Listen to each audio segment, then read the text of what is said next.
ಸ್ವಲ್ಪ ಗ್ಯಾಪ್ ಕೊಡಿ ಸಾಕು.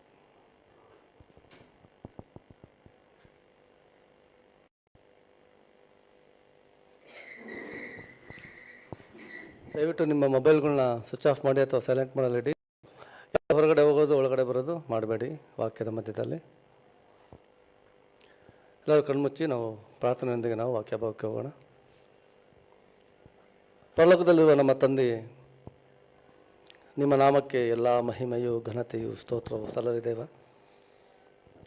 ಈ ಒಂದು ವೇಳೆಯಲ್ಲಿ ತಂದೆ, ನಿಮ್ಮನ್ನು ಆರಾಧಿಸೋದಕ್ಕೆ ಮಾಡಿಕೊಟ್ಟಂಥ ಅವಕಾಶಕ್ಕಾಗಿ ಸ್ತೋತ್ರ ತಂದೆ. ನೀವು ಕೊಟ್ಟಂಥ ಅಮೂಲ್ಯವಾದ ವಾಕ್ಯವನ್ನು ತಂದೆ ಹೇಳಲು ಮಾಡಿಕೊಟ್ಟಂಥ ಅವಕಾಶಕ್ಕಾಗಿ ಸ್ತೋತ್ರ ತಂದೆ. ವಾಕ್ಯವನ್ನು ಹೇಳುವಂಥ ನನಗೆ ತಂದೆ ಪವಿತ್ರಾತ್ಮ ಶಕ್ತಿಯನ್ನು ದಯಪಾಲಿಸಿ ಸಭೆಯಲ್ಲಿ ನೆರೆದಿರುವ ಎಲ್ಲ ಸಹೋದರ ಸಹೋದರಿಯರಿಗೆ ತಂದೆ ನಿಮ್ಮ ಈ ಅಮೂಲ್ಯವಾದ ವಾಕ್ಯವು ಗ್ರಹಿಸುವಂತೆ, ಅದನ್ನು ಅರ್ಥ ಮಾಡಿಕೊಳ್ಳುವಂತೆ ಅವರಿಗೆ ಬೇಕಾದಂಥ ಪವಿತ್ರಾತ್ಮ ಶಕ್ತಿಯನ್ನು ದಯಪಾಲಿಸಿ ಎಂದು ನಿಮ್ಮ ಮಗನೂ ನಮ್ಮ ರಕ್ಷಕನೂ ಆದ ಯೇಸು ಕ್ರಿಸ್ತನ ಮುಖಾಂತರ ಈ ಪ್ರಾರ್ಥನೆ ನಿಮಗೆ ಸಮರ್ಪಿಸುತ್ತಿದ್ದೇವೆ ತಂದೆ. ಆಮೇನ್. ಪ್ರೀತಿಯ ಸಹೋದರ ಸಹೋದರಿಯರೇ, ಹೊಸ ವರ್ಷ, ನೂತನ ಕ್ರಿಸ್ತ ವರ್ಷಾರಂಭ, ಈ ಒಂದು ಹೊಸ ವರ್ಷಕ್ಕೆ ಕಾಲಿಟ್ಟಂಥ ನಾವು ಮೊದಲನೆಯ ಆರಾಧನೆಯ ಈ ಒಂದು ಕೂಟಕ್ಕೆ ಸೇರಿದ್ದೀವಿ. ಎಲ್ಲರಿಗೂ ನಿಮಗೆ ಮತ್ತೊಮ್ಮೆ ಹೊಸ ವರ್ಷದ ಶುಭಾಶಯಗಳು. Happy new year.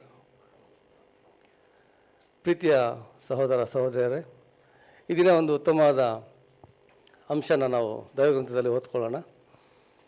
ನೀವೆಲ್ಲರೂ ಎಕ್ಸಾಮ್ ಕುರಿತು ಎಲ್ಲ ಪಾಠಗಳನ್ನ ಇಷ್ಟೊತ್ತಿಗೆಲ್ಲ ಓದಿ ಮುಗಿಸಿದ್ದೀರಾ ಅಂದ್ಕೊಂಡಿದ್ದೀನಿ. ಎಲ್ಲರೂ ಓದಿದ್ದೀರಾ, ಪ್ರಾಕ್ಟೀಸ್ ಮಾಡಿರ್ತೀರಾ, ಎಕ್ಸಾಮಿಗೆ ಪ್ರಿಪೇರ್ ಆಗಿದ್ದೀರಾ ಅಂತ ನಾನು ಭಾವಿಸ್ತೀನಿ. ಇವತ್ತು ಸ್ವಲ್ಪ ವಿಶೇಷವಾಗಿ ಒಂದು ಸಬ್ಜೆಕ್ಟ್ನ ತಿಳ್ಕೊಳ್ಳೋಣ. ಅಂಶದ ಹೆಸರು ಉತ್ತಮ ಸಮಾರ್ಯದವನು, ಗುಡ್ ಸಮ್ಯಾರಿಟನ್. ಅಂಶದ ಹೆಸರು ಗುಡ್ ಸಮ್ಯಾರಿಟನ್ ಅಂದರೆ ಉತ್ತಮ ಸಮಾರ್ಯದವನು ಅಂತ. ಪ್ರೀತಿಯ ಸಹೋದರ ಸಹೋದರಿಯರೇ, ಯಾಕೆ ಈ ಅಂಶ? ನಿಮಗೆಲ್ಲ ಗೊತ್ತಿದೆ, ತಂದೆಯಾದ ದೇವರು ಪುರಾತನ ಕಾಲದಿಂದ ಸುಮಾರು ಪ್ರವಾದಿಗಳ ಮುಖಾಂತರ ನಮ್ಮೊಂದಿಗೆ ಮಾತಾಡ್ತಿದ್ರು. ಆ ಕಾಲಕ್ಕೆ ತಕ್ಕಂಥ ವಾಕ್ಯಗಳನ್ನ ಪ್ರವಾದಿಗಳ ಮೂಲಕ ಹೇಳಿಸ್ತಾ ಇದ್ರು. ಅದೇ ರೀತಿ ಈ ಕಾಲಘಟ್ಟದಲ್ಲಿ ಕೂಡ ಇರ್ತಕ್ಕಂಥ ನಮಗೆ ಗ್ರಂಥದ ಮೂಲಕ ವಾಕ್ಯನ ತಿಳಿಸ್ತಾ ಇದ್ದಾರೆ. ಉತ್ತಮ ಸಮಾರ್ಯದವನು ಅನ್ನೋ ಅಂಶಕ್ಕೆ ಹೋಗೋಕ್ಕಿಂತ ಮುಂಚೆ ನಾವು ಸ್ವಲ್ಪ ದೈವಗ್ರಂಥದಲ್ಲಿ ದೇವರ ವಾಕ್ಯಗಳನ್ನ ನಾವು ಓದ್ಕೊಂಡು ಬರೋಣ. ಪ್ರಿಯರೇ, ಕ್ರಿಸ್ತ ವರ್ಷಾರಂಭದಲ್ಲಿ ನಾವಿದ್ದೀವಿ. ಕ್ರಿಸ್ತ ವರ್ಷಾರಂಭ ಅನ್ನೋದು ಬರೀ ಕ್ರೈಸ್ತರು ಮಾತ್ರ ತಿಳ್ಕೊಂಡಿರುವಂಥದ್ದಲ್ಲ. ಇದು ಇಡೀ ಪ್ರಪಂಚದಾದ್ಯಂತ ಕ್ರಿಸ್ತನ ಶಕಪುರುಷ ಅಂತ ಕರೀತಾ ಇದ್ದಾರೆ ಕ್ರಿಸ್ತನನ್ನು. ಯಾಕೆ ಕ್ರಿಸ್ತ ಶಕ, ಕ್ರಿಸ್ತ ಪೂರ್ವ ಅಂತ ನಾವು ಅದಿಲ್ಲದೆ ಹಿಸ್ಟ್ರಿ ನಾವು ಓದೋಕ್ಕಾಗೋದೇ ಇಲ್ಲ. ನಮ್ಮ ಜನ್ಮ ದಿನಾಂಕ ಕೂಡ ನಾವು ಆ ಕ್ರಿಸ್ತನ ಇಟ್ಕೊಂಡು ನಾವು ಬೇಸ್ಲೈನ್ ಅಂತ ಕರಿತೀವಿ. ಕ್ರಿಸ್ತನ ನಾವು ಇಟ್ಕೊಂಡು ನಾವು ಆಚರಣೆ ಮಾಡ್ಕೊಳ್ತೀವಿ ಬರ್ಡೇಗಳನ್ನ. ಯಾವುದೇ ಸಭಾ ಸಮಾರಂಭಗಳಾಗಲಿ, ಯಾವುದೇ ಹಿಸ್ಟ್ರಿ ಆಗಲಿ, ಪ್ರಪಂಚದ ಹಿಸ್ಟ್ರಿ ಕ್ರಿಸ್ತ ಪೂರ್ವ ಮತ್ತು ಕ್ರಿಸ್ತ ಶಕ ಅಂತ ನಾವು ಕರಿತೀವಿ. ಕ್ರಿಸ್ತನ ನಾವೊಂದು ಬೇಸ್ಲೈನ್ ಈಸ್ ಇಂಪಾರ್ಟೆಂಟ್ ಯಾವಾಗಲೂ. ಉದಾಹರಣೆಗೆ ನಾವು ಜಾಮೆಟ್ರಿ, ನಿಮಗೆಲ್ಲ ಗೊತ್ತಿದೆ, ಯಾವುದೇ ಒಂದು ಡಿಗ್ರಿ ಅಥವಾ ಯಾವುದೇ ಒಂದು ಆ್ಯಂಗಲ್ ನಾವು ಮಾಡಬೇಕು ಅಂದರೆ ಅದಕ್ಕೊಂದು ಬೇಸ್ಲೈನ್ ಹಾಕ್ಕೊಬೇಕು. ನಾವು ಪ್ರಯಾಣ ಮಾಡಬೇಕಾದ್ರೆ ಕೂಡ ಅಷ್ಟೇ. ಈಗ ನಾವು ವಿಶಾಖಪಟ್ಟಣಂ ಹೋಗ್ತೀವಿ, 1200 ಕಿಲೋಮೀಟ್ರ್ ಬೈ ಕಾರ್ ಅಥವಾ ಬಸ್ ಹೇಗೆ ಹೋಗ್ತೀವಿ ಅಂತ ಇಟ್ಕೊಳ್ಳಿ. 1200 ಕಿಲೋಮೀಟ್ರು ಅಂತ ಬಂದಿದ್ದೀವಿ ಅಂದರೆ ಎಲ್ಲಿಂದ ಬಂದಿದ್ದೀವಿ ಅದು ಇಂಪಾರ್ಟೆಂಟು. 1200 ಕಿಲೋಮೀಟ್ರ್ ಎಲ್ಲಿಂದ? ನಮ್ಮ ಮನೆ ಬಾಗಿಲಿಂದನ, ಮೇನ್ ರೋಡಿಂದನ, ಹೊಸಕೋಟೆ ಟೋಲ್ ಗೇಟಿಂದನ, ನಾವು ಎಲ್ಲಿ ಬೇಸ್ಲೈನ್ ಇಟ್ಕೊಳ್ತೀವಿ ಅಲ್ಲಿಂದ ಎಷ್ಟು ಕಿಲೋಮೀಟ್ರ್ ನಾವು ಬಂದಿದ್ದೀವಿ ಅಂತ ಕರಿತೀವಿ. ಹಾಗಾಗಿ ಬೇಸ್ಲೈನ್ ಯಾವಾಗಲೂ ಇಂಪಾರ್ಟೆಂಟ್. ಈ ಕ್ರಿಸ್ತನನ್ನು ಬೇಸ್ಲೈನಾಗಿ ಇಟ್ಕೊಂಡು ಇಡೀ ಪ್ರಪಂಚ ಈ ಕ್ರಿಸ್ತ ವರ್ಷಾರಂಭನ ಆಚರಣೆ ಮಾಡ್ತಿದೆ. ಹಾಗೆ ಬರೀ ಕ್ರೈಸ್ತನ ಅರ್ಥಕೊಂಡ್ರವರು, ಕ್ರೈಸ್ತವ್ಯದಲ್ಲಿರೋರು ಮಾತ್ರ ಕ್ರಿಸ್ತನಿಗೆ ಸಾಕ್ಷಿಯಾಗಿಲ್ಲ. ಇಡೀ ಪ್ರಪಂಚನೇ ಕ್ರಿಸ್ತನಿಗೆ ಸಾಕ್ಷಿಯಾಗಿದೆ. ಈ ಪ್ಲಾನ್ ಮಾಡಿರೋದೆಲ್ಲ ತಂದೆಯಾದ ದೇವರೇ. ಯಾಕಂದರೆ ದೇವರು ಮಕ್ಕಳನ್ನ ಅಷ್ಟು ಸುಲಭವಾಗಿ ನಂಬಲ್ಲ. ಈ ನನ್ನ ಮಕ್ಕಳು ಇದ್ದಾರಲ್ಲ, ಅವರು ನನ್ನ ಮಗನ ಸಾಕ್ಷಿ ಹೇಳ್ತಾರೋ ಇಲ್ವೋ ಅನ್ನೋ ಡೌಟ್ ಇರುತ್ತೆ. ಸ್ನೈಪರ್ ಅಂತ ಕರಿತೀವಿ ನಾವು. ಯಾರಿಗೂ ಗೊತ್ತಿರಲ್ಲ, ಅವ್ರು ಎಲ್ಲೋ ನಿಂತಿರ್ತಾರೆ, ಎಲ್ಲೋ ಶೂಟ್ ಮಾಡ್ತಾರೆ. ಆ ಥರ ದೇವರು ಗ್ರಂಥದಲ್ಲಿ ಗೊತ್ತಿಲ್ಲದಿರೋ ಥರ ಎಷ್ಟೊಂದು ವಾಕ್ಯಗಳನ್ನ ಕೂಡ ಇಟ್ಟಿರ್ತಾರೆ.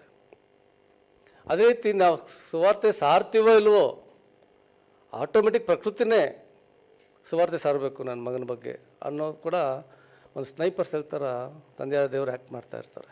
ಅದು ನಮ್ಗೆ ಗೊತ್ತಾಗ್ತಾ ಇರೋದಿಲ್ಲ. ಈ ಒಂದು ವಿಷಯಕ್ಕೆ ನಾವು ಬರ್ತಾ ಇದ್ದರೆ ನೋಡಿ, ಒಂದು ಕಾಲದಲ್ಲಿ ತಂದೆಯಾದ ದೇವರು ಪ್ರವಾದಿಗಳ ಮೂಲಕ ಮಾತಾಡ್ತಿದ್ರು.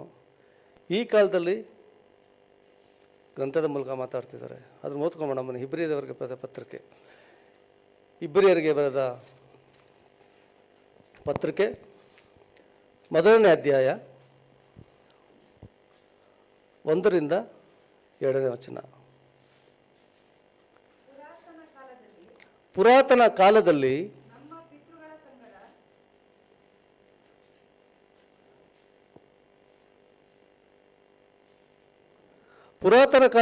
ನಮ್ಮ ಪಿತೃಗಳ ಸಂಗಡ ಪ್ರವಾದಿಗಳ ಬಾಯಿಂದ ಭಾಗ ಭಾಗವಾಗಿಯೂ ವಿಧ ವಿಧವಾಗಿಯೂ ಮಾತಾಡಿದ ದೇವರು ಈ ಅಂತ್ಯ ದಿನಗಳಲ್ಲಿ ನಮ್ಮ ಸಂಗಡ ಮಗನ ಮುಖಾಂತರ ಮಾತಾಡಿದ್ದಾನೆ. ಈ ಅಂತ್ಯ ದಿನಗಳಲ್ಲಿ ನಾವು ಎಲ್ಲಿದ್ದೀವಿ? ಈಗ ಅಂತ್ಯ ದಿನಗಳಲ್ಲಿದ್ದೀವಿ. ಯಾರ ಮುಖಾಂತರ ಮಾತಾಡಿದ್ದಾರೆ? ಯೇಸು ಕ್ರಿಸ್ತನ ಮುಖಾಂತರ ಮಾತಾಡಿದ್ದಾರೆ. ಎಷ್ಟು ಮಾತಾಡಿದ್ದಾರೆ? ಯೇಸು ಕ್ರಿಸ್ತ ನಮ್ಮೊಂದಿಗೆ ಎಷ್ಟು ಮಾತಾಡಿದ್ದಾರೆ? ಅಥವಾ ಅವರ ಡಿಸೈಪಲ್ಸ್, ಅವರ ಶಿಷ್ಯದಿರಿದ್ರಲ್ಲ, ಅವ್ರ ಹತ್ರ ಎಷ್ಟು ಮಾತಾಡಿದ್ದಾರೆ? ಏನೋ ಅಕೌಂಟ್ ಇದೆಯಾ ನಮ್ಮ ಹತ್ರ ಇಷ್ಟು ಮಾತಾಡಿದ್ದಾರೆ ಅಂತ? ಕರೆಕ್ಟಾಗಿ ಇಷ್ಟು ವರ್ಷ ಮಾತಾಡಿದ್ದಾರೆ ಅಂತ ಒಂದೊಂದು ಬೈಬಲ್ ರೆಡ್ಡಲ್ಲಿ ಮಾರ್ಕ್ ಮಾಡಿರ್ತಾರೆ. ಆ ಟೆಕ್ಸ್ಟ್ಗೆ ರೆಡ್ ಕಲರ್ ಪ್ರಿಂಟ್ ಕೊಟ್ಟಿರ್ತಾರೆ. ಅಷ್ಟು ಮಾತ್ರ ಮಾತಾಡಿದಾರ? ಎಲ್ಲಿ ಬೈಬಲಲ್ಲಿ ಎಷ್ಟು ಮಾತ್ರ ಪ್ರಿಂಟ್ ಆಗಿದೆಯೋ, ಎಲ್ಲೆಲ್ಲಿ ರೆಡ್ ಮಾರ್ಕಲ್ಲಿ ಹ್ಯಾಚ್ ಮಾಡಿರ್ತಾರೋ ಅಷ್ಟು ಮಾತ್ರ ಯೇಸು ಸ್ವಾಮಿ ಮಾತಾಡಿದಾರ? ಮಾತಾಡ್ತಿರೋದು ಯಾರಲ್ಲಿ? ನಾವು ಈಗ ತಾನೇ ಓದಿದ್ವಿ. ಯೇಸು ಸ್ವಾಮಿ ಮಾತಾಡಿರೋದು ಅದು ತಂದೆಯಾದ ದೇವರು ಯೇಸು ಕ್ರಿಸ್ತನ ಮುಖಾಂತರ, ಮಗನ ಮುಖಾಂತರ ಮಾತಾಡಿರೋಂಥ ಮಾತುಗಳು. ಎಷ್ಟು ಮಾತಾಡಿದ್ದಾರೆ? ಯೋಹಾನ ಬರೆದ ಸುವಾರ್ತೆ ನೋಡಿ. ಯೋಹಾನ ಬರೆದ ಸುವಾರ್ತೆ 21ನೇ ಅಧ್ಯಾಯ 25ನೇ ವಚನ. The gospel according to saint John 21st chapter verse 25. ಸ್ವಲ್ಪ ಜೋರಾಗಿ ಓದಿ. ಇದಲ್ಲದೆ ಯೇಸು ಮಾಡಿದ್ದು ಇನ್ನೂ ಬಹಳವಿದೆ. ಅದನ್ನೆಲ್ಲ ಒಂದೊಂದಾಗಿ ಬರೆಯುವುದಾದರೆ ಬರೆಯಬೇಕಾದ ಪುಸ್ತಕಗಳನ್ನು ಲೋಕವೇ ಹಿಡಿಸದೆ ಓದೀತೆಂದು ನಾನು ನೆನೆಸುತ್ತೇನೆ. ಯೋಹಾನ ಹೇಳ್ತಾರ ಮಾತಿದು. ಯೇಸು ಕ್ರಿಸ್ತ ಮಾತಾಡಿರೋಂಥ ಮಾತುಗಳು ಅಂದರೆ ತಂದೆಯಾದ ದೇವರು ಮಗನ ಮುಖಾಂತರ ಮಾತಾಡಿರೋಂಥ ಮಾತುಗಳು ಬರೆಯೋದಾದರೆ ಲೋಕವೇ ಹಿಡಿಸೋದಿಲ್ವಂತೆ. ಆ ಒಂದು ಟೈಮ್ ಪೀರಿಯಡಲ್ಲಿ ಲೋಕನೇ ಹಿಡಿಸದೆ ಅಂತ ಮಾತುಗಳನ್ನ ಮಾತಾಡಿದ್ರ? ಆಶ್ಚರ್ಯ ಅಲ್ವಾ? ಮತ್ತು ತಂದೆಯ ದೇವರ ಪ್ಲಾನ್ ಏನು? ಎಲ್ಲಿ ನಮಗೆ ಹಾಗಾದ್ರೆ ಗೊತ್ತಿಲ್ಲದೆ ಎಷ್ಟೊಂದು ವಿಷಯ ರೀ. ಹಾಗಾದರೆ ಇನ್ನು ಎಷ್ಟೋ ಅಗಾಧ ಇದೆ. ನಾವು ಓದಿದ್ದೀವಿ. ಅದು ಕೂಡ ತಂದೆಯ ದೇವರ ಸಂಕಲ್ಪ ನಮ್ಮ ಯೋಚನೆಗೆ ಮಿತಿ ಮೀರಿದ್ದದು, ಅಗಾಧ. ಅದು ನಾವು ಎಷ್ಟು ಆಳಕ್ಕೆ ಹೋದ್ರೂ ಅದನ್ನು ಕಂಡಿಡಿಯೋಕ್ಕಾಗಲ್ಲ. ಅಷ್ಟು ಅಗಾಧ, ಅಗಮ್ಯದಲ್ಲಿ ವಾಸಿಸುವಂಥ ದೇವರು. ನಾವು ಬರೀ ಬೈಬಲ್ನಲ್ಲಿ ಇರೋದು ಮಾತ್ರ ಓದಿ ಗ್ರಹಿಸ್ತಾ ಇದ್ದೀವಿ. ಇನ್ನೂ ಎಷ್ಟೋ ಮಾತಿದೆ. ಇಷ್ಟು ಮಾತು ಹೇಳಿದ್ದಾರೆ ಯೇಸು ಸ್ವಾಮಿ. ಅದರಲ್ಲಿ ಎಲ್ಲ ಮಾತಿಗಿಂತ ಇಂಪಾರ್ಟೆಂಟ್ ಮಾತು ಹೇಳಿದೆ. ಸುಮಾರು ಸಲ ನೀವು ಓದಿದ್ದೀರಾ, ಇನ್ನೊಂದು ಸಲ ಓದೋಣ. ಅದು ನಾವು ಇಂಪಾರ್ಟೆಂಟ್ ತುಂಬ. ಅದು ಇಷ್ಟು ಮಾತುಗಳಲ್ಲಿ ಇದು ಬರೀ ಮಾತಲ್ಲ, ಅವು ಆಜ್ಞೆ. ಬರೀ ಮಾತಿಗೂ ಆಜ್ಞೆಗೂ ವ್ಯತ್ಯಾಸ ಇದೆ. ನಿಮ್ಗೆ ಗೊತ್ತು ಅಂತ ಅಂದ್ಕೋತೀನಿ.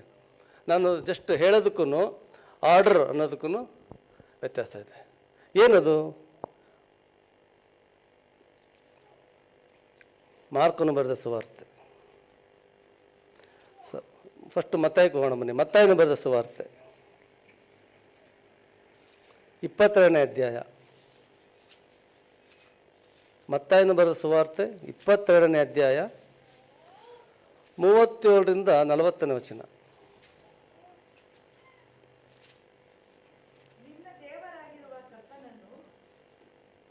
ನಿನ್ನ ದೇವರಾಗಿರುವ ಕರ್ತನನ್ನು ನಿನ್ನ ಪೂರ್ಣ ಹೃದಯದಿಂದಲೂ ನಿನ್ನ ಪೂರ್ಣ ಪ್ರಾಣದಿಂದಲೂ ನಿನ್ನ ಪೂರ್ಣ ಬುದ್ಧಿಯಿಂದಲೂ ಪ್ರೀತಿಸಬೇಕು ಎಂಬ ಆಜ್ಞೆಯೇ ಮುಖ್ಯವಾದದ್ದು ಮತ್ತು ಮೊದಲನೇದು ಆಜ್ಞೆಯದು. ಇದಕ್ಕೆ ಸಮಾನವಾದ ಎರಡನೇ ಆಜ್ಞೆ ಒಂದಿದೆ. ಅದು ಯಾವುದೆಂದರೆ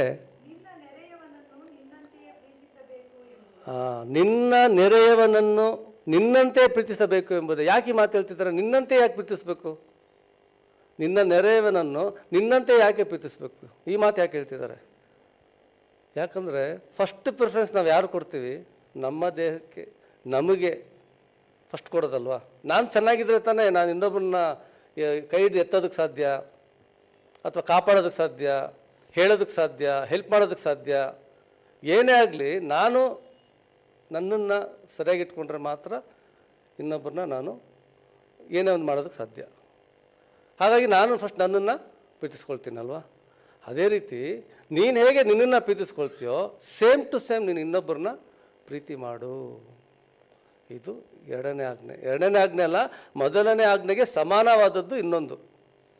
ಇಷ್ಟು ಯೇಸು ಸ್ವಾಮಿ ಹೇಳಿರೋ ಮಾತುಗಳಲ್ಲಿ ದೈವಗ್ರಂಥದಲ್ಲಿ, ಅಂದರೆ ಯೇಸು ಸ್ವಾಮಿ ಅಂದರೆ ಏನರ್ಥ? ಮತ್ತೆ ತಂದೆಯಾದ ದೇವರು ಹೇಳಿರೋ ಮಾತುಗಳಲ್ಲಿ ಮುಖ್ಯವಾದ ಮಾತಿತು.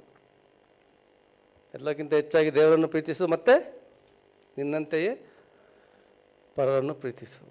ನಿನ್ನಂತೆ ಪರರನ್ನು ಪ್ರೀತಿಸು ಅಂದಿದ ತಕ್ಷಣ ನಾವು ಅದನ್ನು ಪ್ರೀತಿಸಬೇಕಾ ಬೇಡವಾ? ಸುಮ್ಮನೆ ಮಾತಲ್ಲಿ ಹೇಳಿ ಹಿಂಗೆ ಹೇಳಿದ್ದಾರೆ ದೇವರು, hallelujah, praise the Lord, thank you Jesus, thank you my God, ಅಷ್ಟು ಹೇಳಿ ಬಿಟ್ಬಿಟ್ಟು ಊಟ ಮಾಡ್ಕೊಂಡು ಹೋಗ್ತಾ ಇರೋದು ಅಷ್ಟೇನಾ? ಅಥವಾ ಅದನ್ನು ಅಳವಡಿಸ್ಕೊಬೇಕಾ?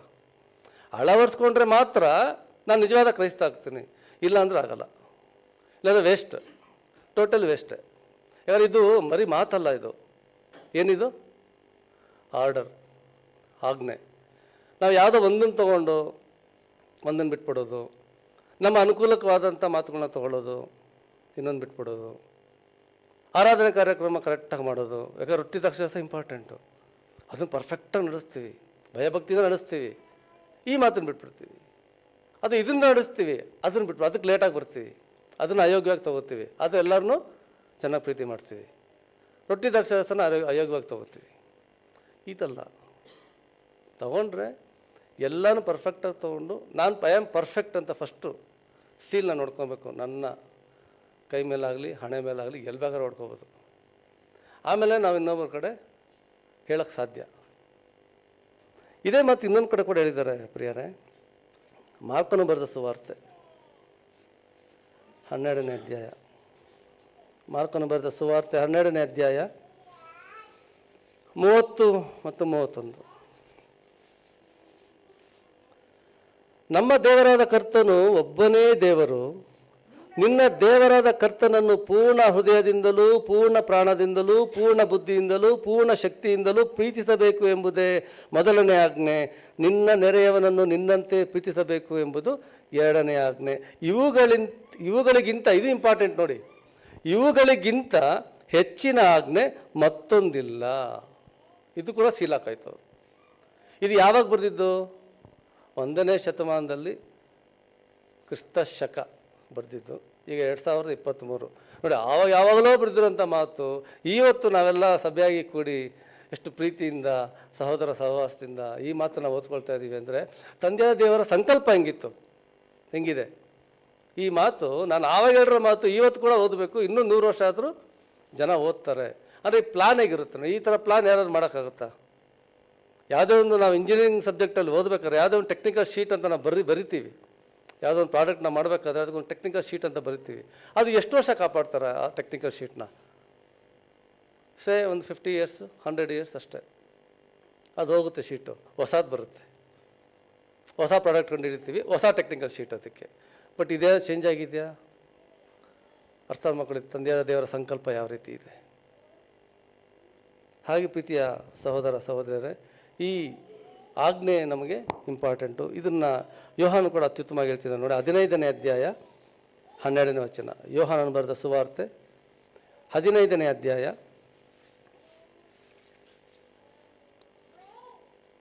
15ನೇ ಅಧ್ಯಾಯ 12ನೇ ವಚನ. ನಾನು ನಿಮ್ಮನ್ನು ಪ್ರೀತಿಸಿದ ಮೇರೆಗೆ ನೀವು ಕೂಡ ಒಬ್ಬರನ್ನೊಬ್ಬರು ಪ್ರೀತಿಸಬೇಕೆಂಬುದೇ ನಾನು ಕೊಡುವ ಆಜ್ಞೆಯಾಗಿದೆ. ಆಜ್ಞೆ ಇದು ಕೂಡ. ಈಗ ನಾನು ರೊಟ್ಟಿ ದ್ರಾಕ್ಷಾರಸ ತಗೊಳ್ತಾ ಇದ್ದೀನಿ ದೇವರೇ, ನಿಮ್ಮ ಮಗನಾದ ಯೇಸು ಕ್ರಿಸ್ತನ ದೇಹವನ್ನು, ಶರೀರವನ್ನು ಮತ್ತು ದ್ರಾಕ್ಷಾರಸವನ್ನು ರಕ್ತದ ಸಾದೃಶ್ಯವಾಗಿ ತಗೊಳ್ತಾ ಇದ್ದೀನಿ, ಆ ಕ್ರಿಸ್ತನ ಸಾರೂಪ್ಯವನ್ನು ನಾನು ತಗೊಳ್ತಾ ಇದ್ದೀನಿ ಅಂದರೆ ಕ್ರಿಸ್ತನಲ್ಲಿರೋದನ್ನ ನಾನು ತೊಗೊಂಡಂಗೆ. ಕ್ರಿಸ್ತ ಏನು ಅಂತ ಹೇಳ್ತಿರೋದಿಲ್ಲಿ, ನಾನು ಹೇಗೆ ಪ್ರೀತಿಸ್ತಿದ್ದೀನೋ ನೀವು ಆದ ರೀತಿಯೇ ಪ್ರೀತಿಸಬೇಕು. ಇದೇ ನಾನು ಕೊಡುವ ಆಜ್ಞೆ. ಮುಂದೆ ಇನ್ನೊಂದು ಅತ್ಯುತ್ತಮವಾದ ಮಾತಿದೆ, ನಾನು ಹೇಳ್ತೀನಿ, ನಾನೇ ಓದ್ತೀನಿ ನೋಡಿ. 13ನೇ ವಚನ, ಪ್ರಾಣವನ್ನೇ ಸ್ನೇಹಿತರಿಗೋಸ್ಕರ ಕೊಡುವ ಪ್ರೀತಿಗಿಂತ ಹೆಚ್ಚಿನ ಪ್ರೀತಿಯು ಯಾವುದೂ ಇಲ್ಲ. ಪ್ರಾಣವನ್ನೇ ಸ್ನೇಹಿತನಿಗೋಸ್ಕರ ಕೊಡೋದು ಅಂದರೆ ಏನು? ಪ್ರಾಣನ ಕೊಡೋದು ಅಂದರೆ ಯಾವುದಾದ್ರು ಟಾಲ್ ಬಿಲ್ಡಿಂಗ್ ಮೇಲೆ ಹೋಗಿ ಜಂಪ್ ಮಾಡಿ ಪ್ರಾಣ ಕೊಡೋದಾ, ಅಥವಾ ಶೂಟ್ ಮಾಡ್ಕೊಳ್ಳೋದಾ, ಸೂಸೈಡ್ ಮಾಡ್ಕೊಳ್ಳೋದಾ? ಅಲ್ಲ. ನಾನು ಪರಲೋಕಕ್ಕೆ ಹೋಗ್ತೀನೋ ಇಲ್ವೋ, ನನ್ನ ಸ್ನೇಹಿತ ಅವನು ಪರಲೋಕಕ್ಕೆ ಹೋಗಬೇಕು. ಪೌಲ್ ಹೇಳಿದಾರಲ್ಲ ಈ ಮಾತು, ನಿಮಗೋಸ್ಕರ ನಾನು ಶಾಪಗ್ರಸ್ತನಾದರೂ ಪರವಾಗಿಲ್ಲ, ನಾನು ನಿಮಗೋಸ್ಕರ ಇನ್ನೂ ಪ್ರಸವ ವೇದನೆ ಪಡ್ತೀನಿ. ನಾನು ಶಾಪಗ್ರಸ್ತನಾದರೂ ಪರವಾಗಿಲ್ಲ, ನಿಮ್ಮನ್ನು ನಾನು ಪರಲೋಕಕ್ಕೆ ಸೇರಿಸ್ಬೇಕು. ತಂದೆಯಾದ ದೇವರು ನನಗೆ ಆ ಕೆಲಸ ಕೊಟ್ಟಿದ್ದಾರೆ. ನನಗೆ ಗೊತ್ತಿಲ್ಲ, ನಾನು ಹೋಗ್ತೀನಿ, ನನಗೆ ಗೊತ್ತಿಲ್ಲ, ನಾನು ಹೋಗ್ತೀನಿ ಅನ್ನೋ ಮಾತೇ ನಮ್ಮಲ್ಲಿ ಬರೋಂಗಿಲ್ಲ. ಯಾರೇ ನಿನ್ನ ಪ್ರಾಣ ನಿನ್ನ ಸ್ನೇಹಿತನಿಗೋಸ್ಕರ ನೀನು ಕೊಡಬೇಕು, ಅದು ಆಜ್ಞೆ. ಪ್ರಾಣ ಕೊಡೋದಂದರೆ ಪ್ರಾಣ ಕೊಟ್ಬಿಡೋದಲ್ಲ, ಅವನ್ನ ನೀನು ಪರಲೋಕಕ್ಕೆ ಸೇರಿಸೋದಕ್ಕೆ ನಿನ್ನ ಪ್ರಾಣನ, ನಿನ್ನ ಬೆವರನ್ನ, ನಿನ್ನ ರಕ್ತನ, ನಿನ್ನ ದುಡಿಮೆನ, ನಿನ್ನ ಮಾತನ್ನ ಖರ್ಚು ಮಾಡು. ನಿನ್ನ ಸ್ನೇಹಿತ ಇಲ್ಲಿದ್ದಾನೋ, ದುಬೈಲಿದ್ದಾನೋ, ಕಾಶ್ಮೀರಲ್ಲಿದ್ದಾನೋ ಗೊತ್ತಿಲ್ಲ, ಎಲ್ಲಿ ಬೇಕಾದ್ರೂ ಇರ್ತಾನೆ. ಪಕ್ಕದ ಮೇಲೆ ಇರೋನೇ ಮಾತ್ರ ಸ್ನೇಹಿತ ಅಲ್ಲ, ಅಥವಾ ಮನೇಲಿರೋರು ಮಾತ್ರ ಸ್ನೇಹಿತರಲ್ಲ, ಎಲ್ಲಿ ಬೇಕಾದ್ರೂ ಇರ್ತಾರೆ. ಎಲ್ಲರೂ ಸ್ನೇಹಿತರೆ, ಎಲ್ಲರೂ ಸಹೋದರರೇ, ಎಲ್ಲರೂ ಒಂದೇ ತಾಯಿಯ ಮಕ್ಕಳೇ, ಎಲ್ಲರಿಗೂ ಒಬ್ಬನೇ ತಂದೆ. ಇದು ಬೇಸಿಕ್ ವಿಷಯ. ಈ ರೀತಿ ನಾವು ವಿಷಯಗಳು ತಿಳ್ಕೊಂಡಿರ್ಬೇಕಾದ್ರೆ ನಾವು ಈ ಆಜ್ಞೆಗಳನ್ನ ಪರಿಪಾಲನೆ ಮಾಡ್ತಿದ್ದೀವ? ಇದು ಪ್ರಶ್ನೆ. ಯಾಕೆ? ಶಾಸ್ತ್ರದಲ್ಲಿ ಮಾತಿದೆ, ಎಷ್ಟೋ ಸಾರಿ ಮಾತನ್ನ ರಿಪೀಟ್ ಮಾಡಿ ಮಾಡಿ ನಾವು ಓದಿದ್ದೀವಿ. ಆದ್ರೂ ಈ ಅಂತ್ಯಕಾಲದಲ್ಲಿ, ಈ ಅಂತ್ಯ ದಿನಗಳಲ್ಲಿ ಇದನ್ನು ಪರಿಪೂರ್ಣವಾಗಿ ಯಾಕೆ ತಗೊಳ್ಳಿಲ್ಲ? ಏನು ವಿಷಯ? ಏನು ದುಡ್ಡಿನ ಅಭಾವನ, ಅಥವಾ ಅವ್ರ ಆಸ್ತಿ ನಮಗೇನು ಬೇಕಾ, ಅಥವಾ ಅವ್ರ ಕುಟುಂಬದಲ್ಲಿ ಏನಾದ್ರು ನಡೀತಾ ಇರಬೇಕಾ, ಅಥವಾ ನಮ್ಮ ಕುಟುಂಬದಲ್ಲಿ ಏನಾದ್ರು ನಡೀತಾ ಇರೋದು ಅವ್ರಿಗೆ ಇಚ್ಛೆನಾ? ಏನು ಉದ್ದೇಶ ಏನು? ವಾಕ್ಯ ಅಂತೂ ಓದ್ತಿದ್ದೀವಿ, ಕ್ಲಿಯರ್ ಇದೆ. ಮತ್ತು ಈ ರೀತಿ ಆಜ್ಞೆನ ನಾವು ಪರಿಪಾಲನೆ ಮಾಡೋದಕ್ಕೆ ಯಾವ ಈಗೋ, ಯಾವ ಆ ದುರ್ಬುದ್ಧಿ, ಯಾವ ಸೈತಾನವನ್ನು ಅಡ್ಡ ಮಾಡ್ತಿರೋದು ಏನು? ಇನ್ ಕೇಸ್ ಆ ಸೈತಾನ ಅಡ್ಡ ಮಾಡಿದ್ರು ಯಾಕೆ ಆ ಸೈತಾನ ಕುತಂತ್ರ ನಾವು ಅರ್ಥ ಮಾಡ್ಕೊಳ್ತಾ ಇಲ್ಲ? ಸೈತಾನ್ ಥೂ ಹೋಗಿ ಆಚೆ ಅಂತ ನಾವು ಯಾಕೆ ಗದರಿಸ್ತಾ ಇಲ್ಲ? ನನ್ನೊಳಗಿರೋ ಸೈತಾನ ನಾನು ಗದರಿಸಿ ಯಾಕೆ ಆಚೆ ಕಳಿಸ್ತಾ ಇಲ್ಲ? ಅದು ಯಾರಾದರೂ ಆಗಿರಲಿ,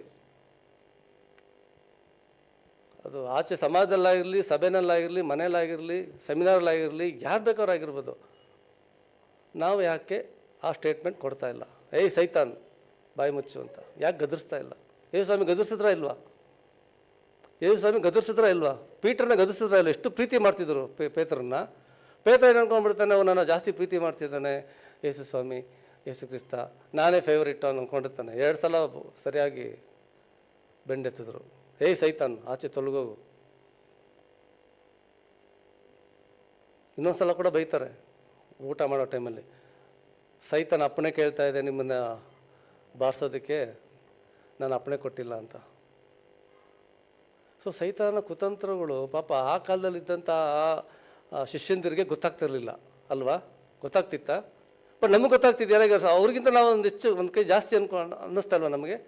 ಆ ಕಾಲದಲ್ಲಿ ಯೇಸುವಿನ ಜೊತೆ ಇದ್ದಂಥ ಶಿಷ್ಯರಿಗೇನೆ ಈ ಸೈತಾನ್ ಬಗ್ಗೆ ಆಗಲಿ ಬೇರೆ ಬೇರೆ ಪರಲೋಕದ ವಿಷಯಗಳಾಗಲಿ ಏನೂ ಗೊತ್ತಾಗ್ತಿರ್ಲಿಲ್ಲ ಪಾಪ. ನೋಡಿ ಆ ಸ್ಪಾಟಲ್ಲಿ ಕಲಿತಾ ಇದ್ರು. ನಮಗೆಲ್ಲ ಗೊತ್ತಾಗ್ತಿರ್ತಾರೆ, ಒಂದು ಕಡೆಯಿಂದ ಪಿಕ್ಚರ್ ನೋಡ್ಕೊಂಡು ಬರ್ತಾ ಇದ್ದೀವಿ. ಪಾರ್ಟ್ 1, ಪಾರ್ಟ್ 2, ಪಾರ್ಟ್ 3, ಪಾರ್ಟ್ 4 ಎಲ್ಲ ನೋಡ್ತಾ ಇದ್ದೀವಲ್ಲ. ಅಬ್ರಹಾಮನಿಂದ ಹಿಡಿದು ಏನೇನು ಮಾಡಿದ್ರು ಇಸ್ರಾಯೇಲ್ರು ಎಲ್ಲ ಗೊತ್ತಿದೆ. ಡಿಸೈಪಲ್ಸ್ ಏನೇನು ಮಾಡಿದ್ರು ಗೊತ್ತಿದೆ. ಪೇತ್ರ ಏನೇನು ಮಾಡ್ದ, ಯಾಕೋಬ ಏನು ಮಾಡ್ದ, ಪೌಲ್ ಏನು ಮಾಡ್ದ, ಯೇಸು ಸ್ವಾಮಿ ಏನು ಮಾಡ್ದು, ಕೊನೆಗೆ ಪ್ರಕಟಣೆಗಳಲ್ಲಿ ಏನು ಆಗ್ತಿದೆ, ಮುಂದೆ ಏನಾಗುತ್ತೆ ಎಲ್ಲ ಗೊತ್ತಿರಬೇಕಾದ್ರೆ ನಾವು ಯಾಕೆ ಈ 2 ಮುಖ್ಯವಾದ ಆಜ್ಞೆಗಳನ್ನ ಸಂಪೂರ್ಣವಾಗಿ 100% ನಾನು ಹೇಳ್ತಿರೋದು, 99.99 ಎಲ್ಲ ಅಲ್ಲ, 100% ಯಾಕೆ ನಾವು ತೊಗೊಳ್ತಾ ಇಲ್ಲ? ಕಾರಣ ಏನು? ಯಾರ ಆಸ್ತಿ ನಮ್ಗೆ ಬೇಕಾಗಿದೆ? ಯಾರು ನರ್ಕಕ್ಕೆ ಹೋಗೋದು ನಮ್ಗೆ ಆಸೆ ಇದೆ? ಇಲ್ಲ ತಾನೆ. ಓಪನ್ ಆಗಿ ಸ್ಟೇಟ್ಮೆಂಟ್ ಕೊಟ್ಟರೆ ಯಾರು ನಮಗೆ ಇಷ್ಟ ಇಲ್ಲ ಬ್ರದರ್, ನೀವೆಲ್ಲ ಪರಲೋಕ ಬರಬೇಕು ಅಂತಲೇ ಅಂತಾರೆ. ಯಾರು ಓಪನ್ ಆಗಿ ಹೇಳ್ತಾರ ನೀನು ನರ್ಕಕ್ಕೆ ಹೋಗ್ಬೇಕು ಅಂತ? ಹೇಳಲ್ಲ. ಓಪನ್ ಆಗಿ ಯಾರು ಹೇಳಲ್ಲ. ಬಟ್ ಸಭೆ ಕೂಡಿ ಏನಾದ್ರು ಕೆಲಸ ಮಾಡೋಣ ಅಂದರೆ ಓಪನ್ ಆಗಿ ಅದು ಮಾತು ಬರ್ತಾ ಇಲ್ಲ. ಒಳಗಡೆ ಬೇರೆ ಬೇರೆ ಬೇರೆ ಬೇರೆ ಬೇರೆ ಮಾತುಗಳು ಬರ್ತಾ ಇರುತ್ತೆ. ಅದು ಅತ್ಯುತ್ತಮ ಮಾತಿದೆ ನೋಡಿ. ಪೌಲ್ ಎಲ್ಲನೂ ಹೇಳಿದ್ದಾನೆ ನಮಗೆ. ಪತ್ರಿಕೆ, ಈ ಪತ್ರಿಕೆಯನ್ನು ಓದ್ತಿರೋರು ನಾವೇ ತಂದಿರೋ. ಆ ಕಾಲದಲ್ಲಿ ಈ ಪತ್ರಿಕೆಯನ್ನು ಅಲ್ಲಿದ್ದಂಥ ಶಿಷ್ಯರೇ ಓದಿಲ್ಲ, ನಾವು ಓದ್ತಾ ಇದ್ದೀವಿ. ತಿಮೋತಿಗೆ ಬರೆದ 2ನೇ ಪತ್ರಿಕೆ. ತಿಮೋತಿನ ತುಂಬ ಪ್ರೀತಿ ಮಾಡ್ತಾ ಇರ್ತಾನೆ ಪೌಲ್. ಮಗನ ಥರ ಪ್ರೀತಿ ಮಾಡ್ತಾನೆ ಪೌಲ್. ಆ ತಿಮೋತಿಗೆ 2ನೇ ಪತ್ರಿಕೆಯಲ್ಲಿ ಓದ್ತಾನೆ. 3ನೇ ಅಧ್ಯಾಯ 1ರಿಂದ 6ನೇ ವಚನ ನಾನೇ ಓದ್ತೀನಿ. ತಿಮೋತಿಗೆ ಬರೆದ 2ನೇ ಪತ್ರಿಕೆ 3ನೇ ಅಧ್ಯಾಯ 1ರಿಂದ 6. ಆದರೆ ಕಡೇ ದಿವಸಗಳಲ್ಲಿ ಕಠಿಣ ಕಾಲಗಳು ಬರುವವೆಂಬುದನ್ನು ತಿಳಿದುಕೋ. ಮನುಷ್ಯರು ಸ್ವಾರ್ಥ ಚಿಂತಕರು, ಹಣದಾಸೆಯವರು, ಬಡಾಯಿ ಕೊಚ್ಚುವವರು, ಅಹಂಕಾರಿಗಳು, ದೂಷಕರು, ತಂದೆ ತಾಯಿಗಳಿಗೆ ಅವಿಧೇಯರು, ಉಪಕಾರ ನೆನೆಸದವರು, ದೇವ ಭಯವಿಲ್ಲದವರು, ಮಮತೆ ಇಲ್ಲದವರು, ಸಮಾಧಾನವಾಗದವರು, ಚಾಡಿ ಹೇಳುವವರು, ದಮೆ ಇಲ್ಲದವರು, ಉಗ್ರತೆಯುಳ್ಳವರು, ಒಳ್ಳೆಯದನ್ನು ಪ್ರೀತಿಸದವರು, ದ್ರೋಹಿಗಳು, ದುಡುಕಿನವರು, ಉಬ್ಬಿಕೊಂಡವರು. ಎಷ್ಟು ಹೇಳ್ತಿದ್ದಾರೆ ನೋಡಿ. ಯಾವ್ದಾದ್ರು ಒಂದಾನು ಬಿಟ್ಟಿದ್ದಾರಾ? ಪೌಲ್ ಒಂದಾನು ಬಿಟ್ಟಿದ್ದಾರಾ? ಅಂದರೆ ಪೌಲ್ಗೆ ಆವತ್ತಿನ ಮನಸ್ಥಿತಿ ಹೆಂಗಿರುತ್ತೆ, ಫ್ಯೂಚರ್, ಇವತ್ತಿನ ಫ್ಯೂಚರ್ ಅವಾಗ ಹೇಳ್ತಾ ಇರೋದು. 2024 ಜನವರಿನಲ್ಲಿರ್ತಕ್ಕಂಥ ಸ್ಥಿತಿನ 1ನೇ ಶತಮಾನದಲ್ಲಿ ಪೌಲ್ ಹೇಳ್ತಾ ಇರೋದು. ಇದು ಎಲ್ಲ ಬಂದ್ಬಿಡ್ತಲ್ಲ ಇದರಲ್ಲಿ, ಯಾವುದು ಒಂದು ಬಿಟ್ಟಿಲ್ಲ ನೋಡಿ. ಓದ್ತೀನಿ ಮುಂದೆ. ದುಡುಕಿನವರು, ಉಬ್ಬಿಕೊಂಡವರು, ದೇವರನ್ನು ಪ್ರೀತಿಸದೆ ಭೋಗಗಳನ್ನೇ ಪ್ರೀತಿಸುವವರು, ಭಕ್ತಿಯ ವೇಷವಿದ್ದು. ಇದು ಇಂಪಾರ್ಟೆಂಟ್. ಎಲ್ಲರಲ್ಲಿ ಏನು ಕಾಣ್ತಿದೆ ಗೊತ್ತಾ? ಭಕ್ತಿಯ ವೇಷ. ಇದು ಹೇಳೋದಕ್ಕೆ ತುಂಬ ಬೇಜಾರಾಗುತ್ತೆ ಪ್ರಿಯರೇ. ಭಕ್ತಿಯ ವೇಷವಿದ್ದು ಅದರ ಬಲವನ್ನು ಬೇಡವೆನ್ನುವವರು ಆಗಿರುವರು. ಯಾರಿಗೂ ಈ ಭಕ್ತಿ ಇದ್ದರೆ, ದೇವರ ವಾಕ್ಯನಲ್ಲಿದ್ದರೆ ಅದ್ರದ್ದು ಬಲ ಹೆಂಗಿರುತ್ತೆ ಅನ್ನೋದು ಯಾರಿಗೂ ಆ ಟೇಸ್ಟ್ ಬೇಡ ಅನ್ನಿಸ್ತಾ ಇದೆ. ಯಾರು ಅದನ್ನು ಫೀಲ್ ಮಾಡೋದಕ್ಕೆ ಇಂಟ್ರೆಸ್ಟ್ ಇಲ್ಲ ಅನಿಸುತ್ತೆ. ಏನೋ ಸ್ಟೇಟ್ಮೆಂಟ್ ಕೊಡ್ತಾ ಇರ್ತಾರೆ. ಯಾರೋ ಏನೋ ಸ್ಟೇಟ್ಮೆಂಟ್ ಕೊಟ್ಟಿದ್ದೀವಿ, ಇವರು ಅದಕ್ಕೆ ಇನ್ನೂ ಸ್ಟೇಟ್ಮೆಂಟ್ ಕೊಡ್ತಾರೆ. ಅವೆಲ್ಲ ಅವಶ್ಯಕತೆ ಇಲ್ಲ.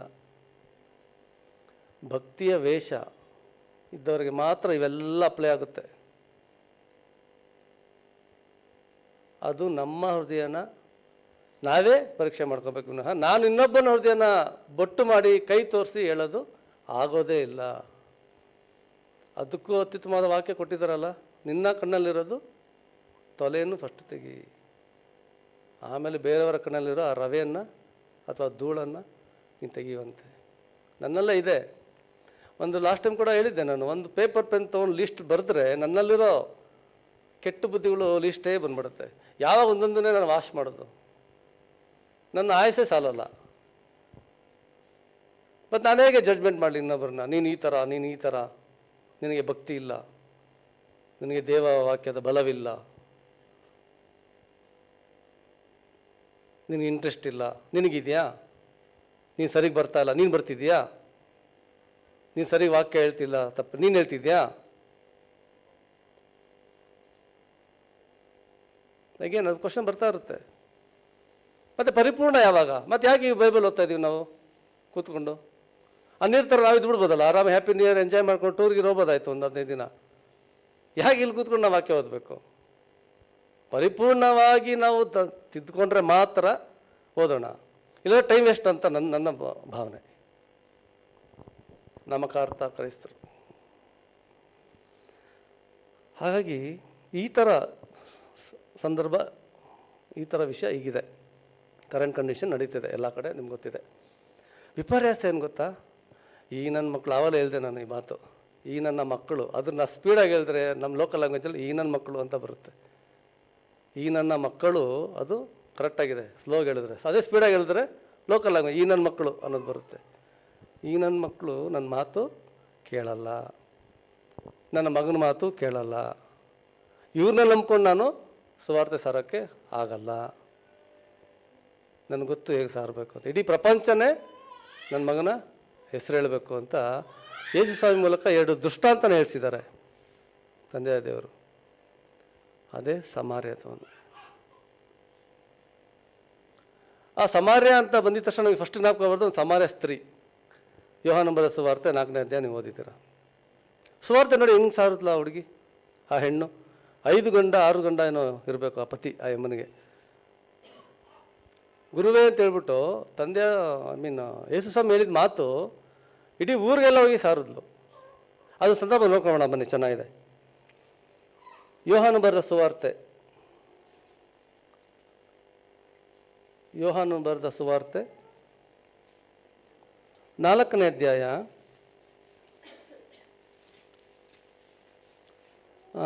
39ನೇ ವಚನ. ಯೋಹಾನನು ಬರೆದ ಸುವಾರ್ತೆ 4ನೇ ಅಧ್ಯಾಯ 39. The gospel according to saint John 4th chapter verse 39. ನಾನು ಮಾಡಿದ್ದನ್ನೆಲ್ಲ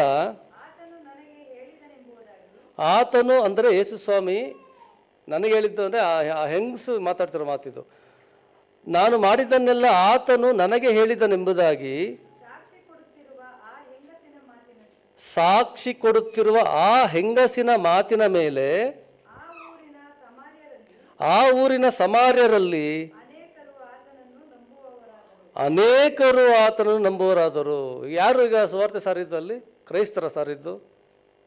ಸಮಾರ್ಯ ಹೆಣ್ಣು, ಅನ್ಯಳವಳು, ಆತನ ನಂಬಿ ಅವು ಯಾವ ರೀತಿ ಹೇಳಿರ್ಬೇಕು. ಈಗ ನಾವೇ ತಗೊಳ್ಳಿ, ಸುವಾರ್ತೆ ಎಷ್ಟು ಮಂದಿಗೆ ನಾವು ಸಾರಿದ್ದೀವಿ? ನಾವು ಹೇಳಿದ ತಕ್ಷಣ ನಮ್ಮ ಮಾತು ಎಷ್ಟು ಜನ ನಂಬಿಟ್ಟಿದ್ದಾರೆ?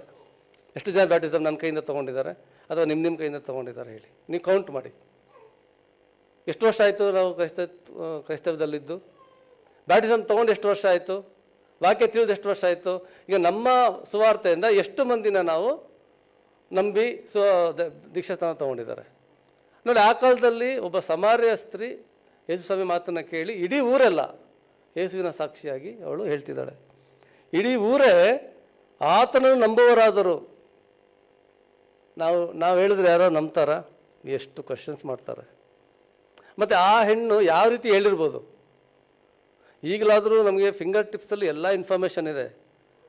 ಬೈಬಲ್ ಓಪನ್ ಮಾಡ್ಬೋದು, ಹಿಸ್ಟ್ರಿ ತೆಗಿಬೋದು, ಸೈನ್ಸ್ ರಿಲೇಟ್ ಮಾಡ್ಬೋದು, ಪ್ರಕೃತಿ ರಿಲೇಟ್ ಮಾಡ್ಬೋದು. ಎಲ್ಲ ಇದ್ದೂ ನಾವು ಒಂದು ಮನೆಯಲ್ಲಿ, ಒಂದು ಕುಟುಂಬದಲ್ಲಿ ಒಂದು ಇಬ್ಬರನ್ನ ನಂಬಿಸೋದಕ್ಕೆ ಕಷ್ಟ.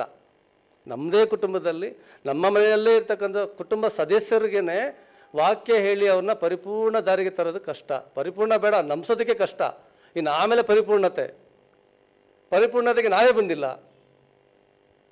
ಇನ್ನು ವಾಕ್ಯ ಹೇಳಿದ ತಕ್ಷಣ ಅವ್ರನ್ನ ಹಿಂಗೆ ಪರಿಪೂರ್ಣತೆ ಬರ್ಸೋದಕ್ಕೆ ಸಾಧ್ಯ? ನಂಬಲಿ ಸಾಕು. ನಂಬಿಸೋದಕ್ಕೂ ನಮ್ಮ ಕೈಲಿ ಆಗ್ತಾಯಿಲ್ಲ, ಕೆಪಾಸಿಟಿ ಇಲ್ಲ. ಒಂದೇ ಮಾತು ಹೇಳಬೇಕು ಅಂದರೆ ನಮಗೆ. ಇನ್ನು ಆ ಹೆಣ್ಣಿಗೆ ಆ ಕಾಲದಲ್ಲಿ ಯಾವುದೇ ಎವಿಡೆನ್ಸ್ ಇಲ್ಲ, ಅವ್ರು ಏನು ರೆಕಾರ್ಡ್ಸ್ ಇಲ್ಲ ತೋರಿಸೋದಕ್ಕೆ, ಬರೀ ಮಾತಲ್ಲಿ. ಇಡೀ ಊರೇ ನಂಬುವರಾದ್ರಂತೆ ನೋಡಿ ಆತನನ್ನು. ಯಾವ ಮಟ್ಟಿಗೆ ಹೇಳಿರ್ಬೋದು ಆ ಹೆಣ್ಣು? ಸಮಾರ್ಯ ಸ್ತ್ರೀ. ಇದೆಲ್ಲ ಯಾರ ಸಂಕಲ್ಪ? ತಂದೆಯಾದ ದೇವರ ಸಂಕಲ್ಪ. ಅವ್ರಿಗೆ ಗೊತ್ತು ಇವ್ರಿಗೆ ಎಷ್ಟು ಕೆಪಾಸಿಟಿ ಇದೆ, ಇವ್ರು ಏನು ಮಾಡ್ತಾರೆ, ಇವ್ರ ಕತೆ ಏನು, ಎಲ್ಲಿವರೆಗೂ ಬರ್ತಾರೆ, ಎಲ್ಲಿವರೆಗೂ ನಿಂತೋಗುತ್ತೆ ಅಂತ. ಬ್ಯಾಟ್ರಿ ಅಡ್ವರ್ಟೈಸ್ ಬರ್ತಾ ಗೊತ್ತಾ? Everyday battery, Duracell battery. ಒಂದು ಬೊಂಬೆಗೆ ಹಾಕ್ತಾರೆ, ಓಡುತ್ತದು. ಒಂದು ಅಷ್ಟು ದೂರ ನಿಂತೋಗುತ್ತೆ ಎವ್ರಿಡೇ ಶೆಲ್ದು ಯಾವುದೋ ಬೇರೆ ಬ್ರ್ಯಾಂಡ್. ಅದೇ ಡ್ಯೂರಾಸೆಲ್ದು ಒಂದಷ್ಟು ಕಿಲೋಮೀಟ್ರ್ ಹೋಗಿ ನಿಂತ್ಕೊಳ್ಳುತ್ತೆ. ಎಷ್ಟು ಕ್ಲೀನಾಗಿ ಆ್ಯಡ್ ಮಾಡ್ತಾರೆ ನೋಡಿ. ಅದು ದೇವ್ರಿಗೂ ಗೊತ್ತು ಇವನ್ ಬ್ಯಾಟ್ರಿ ಎಲ್ಲಿವರೆಗೂ ನಡೆಯುತ್ತೆ, ಇವನಲ್ಲಿ ವಾಕ್ಯ ಎಷ್ಟು ಬಲ ಇದೆ, ಎಷ್ಟು ಡಮ್ಮಿ ಇದೆ. ಒಂದು ಸಮಸ್ಯೆ ಅಂತ ಬಂದಾಗ ಇವನೇನಾಗ್ತಾನೆ, ಇವನ ಕತೆ ಏನು, ನಿಮ್ಮದು ರಿಯಾಲಿಟಿ ಏನು, ಪಿಕ್ಚರ್ ಕ್ಲೀನಾಗಿ ಗೊತ್ತಾಗ್ಬಿಡುತ್ತೆ. ಇದು ಯಾವಾಗಲೂ ಗೊತ್ತು ದೇವರಿಗೆ. ಅದಕ್ಕೋಸ್ಕರನೇ ಅನ್ನೀರನ್ನ ತೋರಿಸ್ತಾ ಇರ್ತಾನೆ ದೇವರು. ಬೈಬಲಲ್ಲಿ ಯಾವಾಗಲೂ ಅನ್ನೀರನ್ನೇ ತೋರಿಸ್ತಾ ಇರ್ತದೆ ಆವಾಗ. ನಿಮಗಿಂತ ಅವ್ರು ಎಷ್ಟೋ ಬೆಸ್ಟು. ಯೇಸು ಮಾತು ಹೇಳ್ತಾರೆ, ಅದು ರೆಫರೆನ್ಸ್ ನೋಡಿ. ಇವಾಗ ನಾನು ಹೇಳೋಂಥ ಮಾತು ಆ ಸೋದೋಮ ಗೊಮೋರದಲ್ಲಿ ಹೇಳಿದ್ದಿದ್ರೆ ಇಷ್ಟೊತ್ತಿಗೆ ಅವರೇ ಬಂದು ಸಾಕ್ಷಿ ಹೇಳ್ತಿದ್ರು ನಿಮ್ಮ ವಿರುದ್ಧವಾಗಿ ಅಂತ. ಓದಿದ್ರೆ ಅನ್ಸುತ್ತದು. ನಿಮಗೆ ಹೇಳೋಂಥ ಮಾತು ಫರಿಸಾಯರಿಗೆ, ಈ ಮಾತನ್ನು ಸೋದೋಮ ಗೊಮೋರದವ್ರಿಗೆ ಹೇಳಿದ್ರೆ ಅವ್ರು ಒಪ್ಕೊಬಿಡ್ತಾ ಇದ್ರು, ನಿಮ್ಮ ವಿರುದ್ಧವಾಗಿ ಸಾಕ್ಷಿ ಹೇಳ್ತಾ ಇದ್ರು ಅಂತ. ಎಂಥ ಮಾತದು. ಪ್ರೀತಿಯ ಸಹೋದರ ಸಹೋದರಿಯರೇ, ನಿಜವಾಗ್ಲೂ ನಾವು ಹೇಳ್ತಾ ಇದ್ದೀನಿ, ನಿಜವಾಗಿ ಈ ವಾಕ್ಯ ನಮ್ಮ ಹತ್ರ ಬಂದಿರೋದೇ ಏನೋ ಗೊತ್ತಿಲ್ಲ, ನಾವು ಯಾವ ದೇವರ ಒಂದು ಕೃಪೆ. ಇದನ್ನು ಗಟ್ಟಿಯಾಗಿ ಇಟ್ಕೊಳ್ಳಿ, ಮಿಕ್ಕಿದೆಲ್ಲ ಬಿಟ್ಬಿಡಿ. ಈಗಲೇ ಬಿಟ್ಬಿಡಿ. ರೊಟ್ಟಿ ತೊಗೊಂಡಿದ್ದೀವಿ, ದ್ರಾಕ್ಷಾರಸ ತೊಗೊಂಡಿದ್ದೀವಿ, ಏನು ಬೇಡ ಒಳಗಡೆ. ಪ್ರಾಣ ಹೋದ್ರೆ ಹೋಗಲಿ, ಅಲ್ಲೋಗಿ ನಿಂತ್ಕೊಬೇಕು ದೇವ್ರ ಹತ್ರ ಹ್ಯಾಪಿಯಾಗಿ. ಕಿರಿಕಿರಿ ಕರ್ಕರೆ ಅವೆಲ್ಲ ನೆನೆಸ್ಕೊಳ್ಳೋಕ್ಕೆ ಡಿಪ್ರೆಷನ್ ಮೈಂಡ್ಗೆ ಹೋಗೋದು, ಏನೇನೋ ಬಾಯಿ ಬಂದಂಗೆ ಮಾತಾಡೋದು, ಬಾಯಿ ಬಂದಂಗೆ ಮೆಸೇಜ್ಗಳು ಹಾಕೋದು, ಅವೆಲ್ಲ ಬೇಕಾಗಿಲ್ಲ. ವಾಕ್ಯ ಹಾಕಿ, ವೀಡಿಯೋಸ್ ಹಾಕಿ, ನಿಮ್ಮದೇ ಮಾತುಗಳು ನೀವು ಮಾತಾಡಿ ವಾಯ್ಸ್ ರೆಕಾರ್ಡ್ ಮಾಡಿ ಹಾಕಿ, ತೊಂದರೆ ಇಲ್ಲ. ಸುವಾರ್ತೆ ಇಲ್ಲೇ ಬಂದು ನಿಂತ್ಕೊಂಡು ಹೇಳಬೇಕು ಅಂತೇನಿಲ್ಲ. ವಾಯ್ಸ್ ರೆಕಾರ್ಡ್ ಇದೆಯಲ್ಲ, ವಾಯ್ಸ್ ರೆಕಾರ್ಡ್ ಮಾಡಿ ಹಾಕಿ.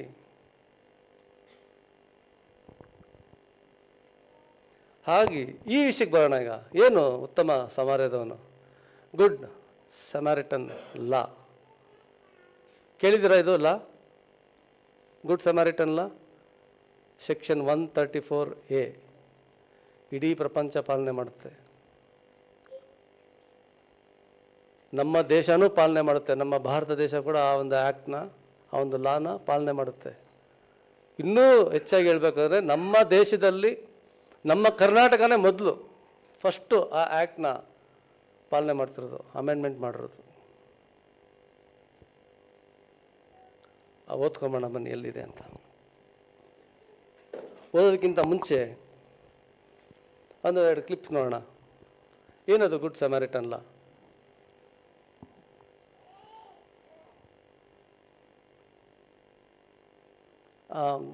ಡಿಕ್ಷನರಿನಲ್ಲಿ ಅದಕ್ಕೊಂದು ಮೀನಿಂಗ್ ಇದೆ. ನೀವು ನಿಮ್ಮ ಮೊಬೈಲ್ಗಳಲ್ಲಿ ಡಿಕ್ಷನರಿನಲ್ಲಿ ಗುಡ್ ಸಮಾರಿಟನ್ ಲಾಗೆ ಏನು ಮೀನಿಂಗ್ ಅಂದರೆ ಬರುತ್ತೆ ನೋಡಿ. ಯಾರೊಬ್ರು ಓದಿ ಅದನ್ನು, ಸಹನಾ ಬನ್ನಿ.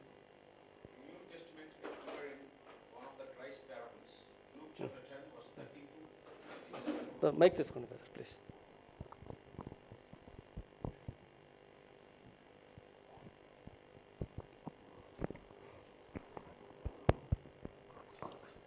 New Testament, a figure in one of Christ's parables, Luke chapter 10, verse 30-37. Who is an example of compassion towards those in distress?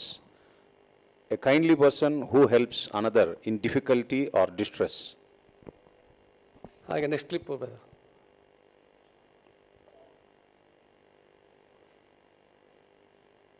Next explanation ಇದೆ ನೋಡಿ. ಎಕ್ಸ್ಪ್ಲನೇಷನ್ ಕೆಳಗಡೆ last para.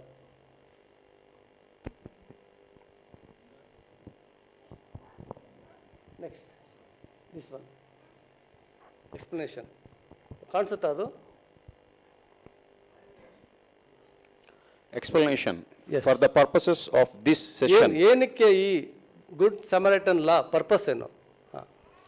For the purposes of this section, good Samaritan means a person who in good faith, voluntarily and without expectation of any reward or compensation, renders emergency, medical or non-medical care or assistance at the scene of an accident to the victim or transports such victim to the hospital.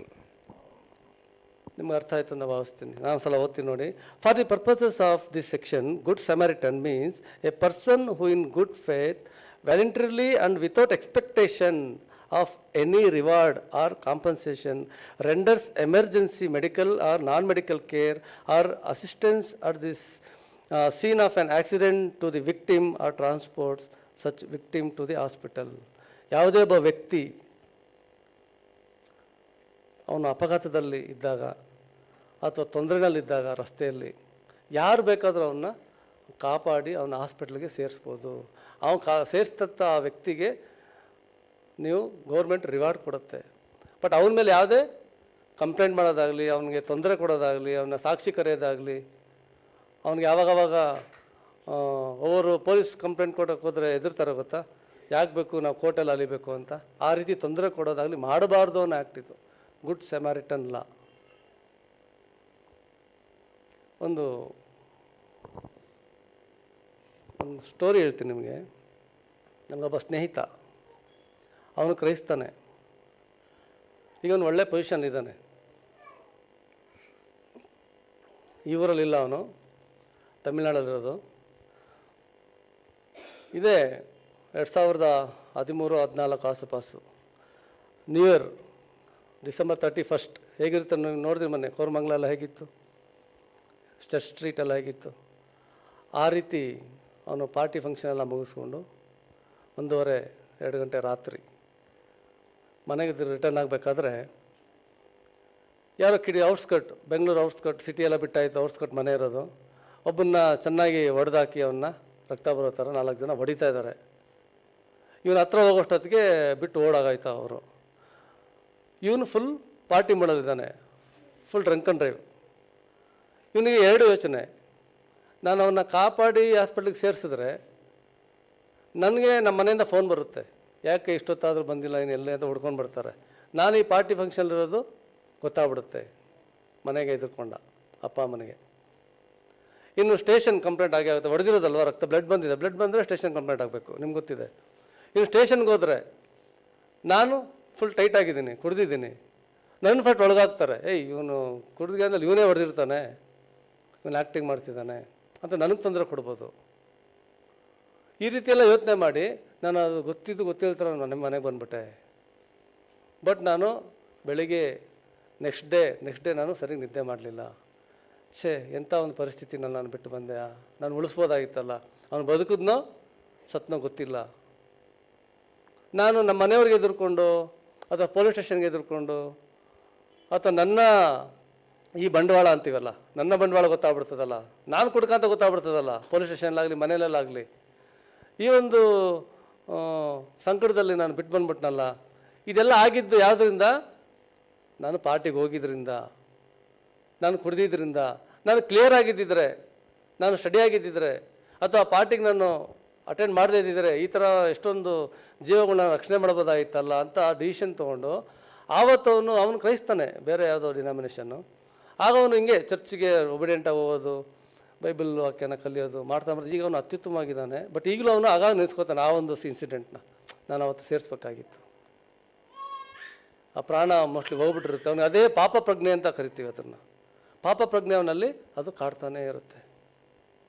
ನಾನು ಅವತ್ತು ಕುಡ್ದಿದ್ದರಿಂದ ತಾನೇ ಈ ಥರ ಆಗಿದ್ದು, ಇದು ಬೇಕಿತ್ತ ನನಗೆ ಅಂತ ಆವತ್ತೇ decide ಮಾಡಿ ಅದನ್ನೆಲ್ಲ ಬಿಟ್ಬಿಟ್ಟ ಅವನು.